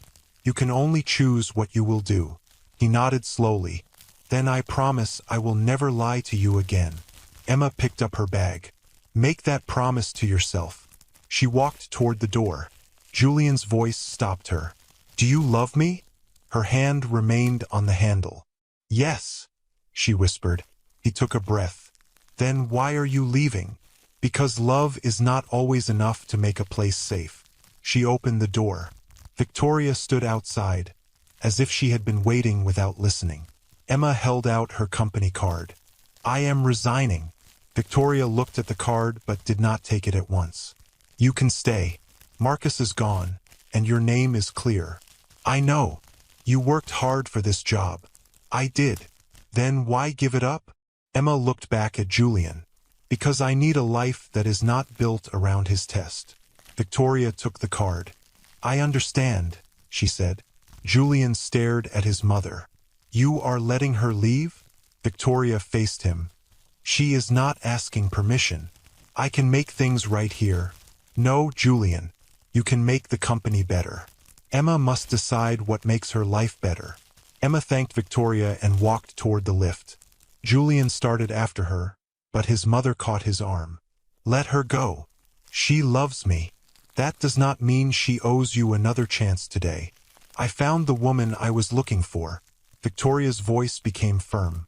You keep saying that as if she were a prize hidden inside my company. Julian went still. You wanted a good wife, Victoria continued. But did you stop to ask whether you were ready to be a good husband? He looked down. A good husband does not test love, use money to repair every wound, or hide the truth until trust breaks. I know I failed. Then learn without asking Emma to carry your lesson. The lift doors opened. Emma stepped inside and met Julian's eyes. He wanted to run after her and offer anything that might make her stay. Instead, he stood still. He said nothing. The doors closed. Julian looked at the cheap watch on his wrist. For the first time, he understood that finding a good woman had never been the hardest part. The hardest part was becoming a man worthy of her trust. The lift doors stayed closed, and Julian remained beside his mother until the numbers above them showed that Emma had reached the ground floor. He wanted to run after her, but Victoria kept one hand on his arm. She asked for space, Victoria said. What if space becomes forever? Then you will still have to respect it. Julian looked at the cheap watch on his wrist. I do not know how to fix this. Stop trying to fix Emma, Victoria replied. Fix the man who hurt her. The next morning, Julian entered Carter Crown Foods wearing the same delivery uniform. Workers stared as he crossed the front office. Some moved out of his way. Others lowered their heads. Owen and Marcus were gone, but fear still remained. A new delivery worker rushed to open the private lift for him. Julian stopped. Why are you doing that? You are Mr. Carter. Yesterday, this lift was not for delivery workers. The man looked confused. But you are not really one of us. Julian stepped away from the lift. That is the problem. He used the stairs. For the next month, Julian worked with the delivery team every day. He carried boxes, rode in hot trucks, and listened when workers spoke. This time he did not hide his name. He also did not sit in a rich office while asking poor workers what they needed. One driver named Ben showed him a torn seat inside a delivery van. We reported this 5 times, Ben said. Owen said the company had no money. Julian touched the broken seat. Did he say that before or after buying his new office car? Ben gave a weak smile. After. Replace every unsafe seat, Julian told the transport head. Check every van before tomorrow. The transport head nodded quickly. Yes, sir. Ben folded his arms. Will this last after you leave? Julian looked at him. Do not trust my words yet. Watch what I do. He changed the rule that forced workers to eat near the loading gate. A clean dining room was opened for everyone. Office workers, cleaners, guards, and drivers used the same tables. He also ordered extra pay for late work and gave workers a private way to report cruel managers. When Victoria read the new plan, she raised one brow. This will cost money, she said. We have money. That has never stopped a company from being greedy. Julian nodded. Then we stop being greedy. He used part of Marcus's empty office to create a worker help desk. Another room became a small health center. Workers could bring sick family members for simple care, and the company paid part of serious hospital bills. Julian wanted to place Emma's mother on the plan at once, but he stopped himself. She did not ask, he told Victoria. His mother smiled. You are learning. Emma found work at a small book company across town. The pay was lower, but the office was quiet, and her manager spoke to workers with respect. She still cleaned offices at night twice each week. Julian did not send money, a car, or gifts. He wrote one letter. I am sorry. I will not ask you to answer. I only want you to know that I am changing the things I should have changed long ago. Emma read it but did not reply. 2 months passed. One evening, Mrs. Lane called Julian to the flower shop. You have been standing outside for 10 minutes, she said. Come in or go home. I was deciding whether Emma would think I followed her. She comes here on Fridays. I know. Mrs. Lane narrowed her eyes. How? You told me last week. Then you did not follow her. Enter. Emma stood near the back table, tying white flowers. When she saw Julian, her hands stopped. What are you doing here? She asked. Mrs. Lane asked me to repair the delivery bicycle. Mrs. Lane called from the front. That is true. Emma looked at his simple shirt and work trousers. You own cars. The bicycle still needs repair. He knelt beside it and worked quietly. Emma watched him for a while. I heard about the company changes, she said. Julian kept his eyes on the wheel. Are they good? The workers say they are. That matters more than what the board says. Ben said you still make deliveries. Sometimes. Why? Because I made rules about jobs I did not understand. Emma placed the flowers down. Are you doing all this for me? Julian stood slowly. At first, I wanted to prove something to you.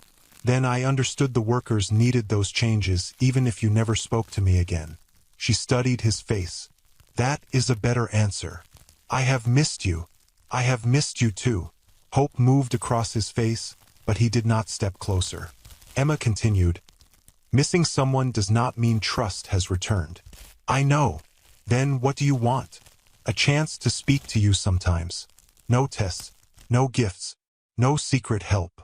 And if I say no, I will leave. Emma looked toward Mrs. Lane, who quickly pretended to arrange flowers. 1 cup of tea, Emma said. That is all. Julian smiled. 1 cup. They sat at a small shop across the road. Julian told her about every company change, including the mistakes he had made while trying to move too fast. Emma told him about her new job and Eli's school. My mother is stronger this month, she said. A local health group helped with her medicine. Julian became still. I did not arrange that. I checked. I am glad you checked. So am I. They met again the next week, then the week after that. Julian never arrived with guards. He never offered money. When Emma spoke, he listened instead of trying to solve every problem. One afternoon, Eli found them walking near the flower shop. So you are the fake poor man, Eli said. Julian looked embarrassed. That is one way to say it. Emma frowned. Eli, what? He lied. Julian nodded. He is right. Eli looked at the watch on Julian's wrist. You still wear the cheap watch? It is my best one. It looks terrible.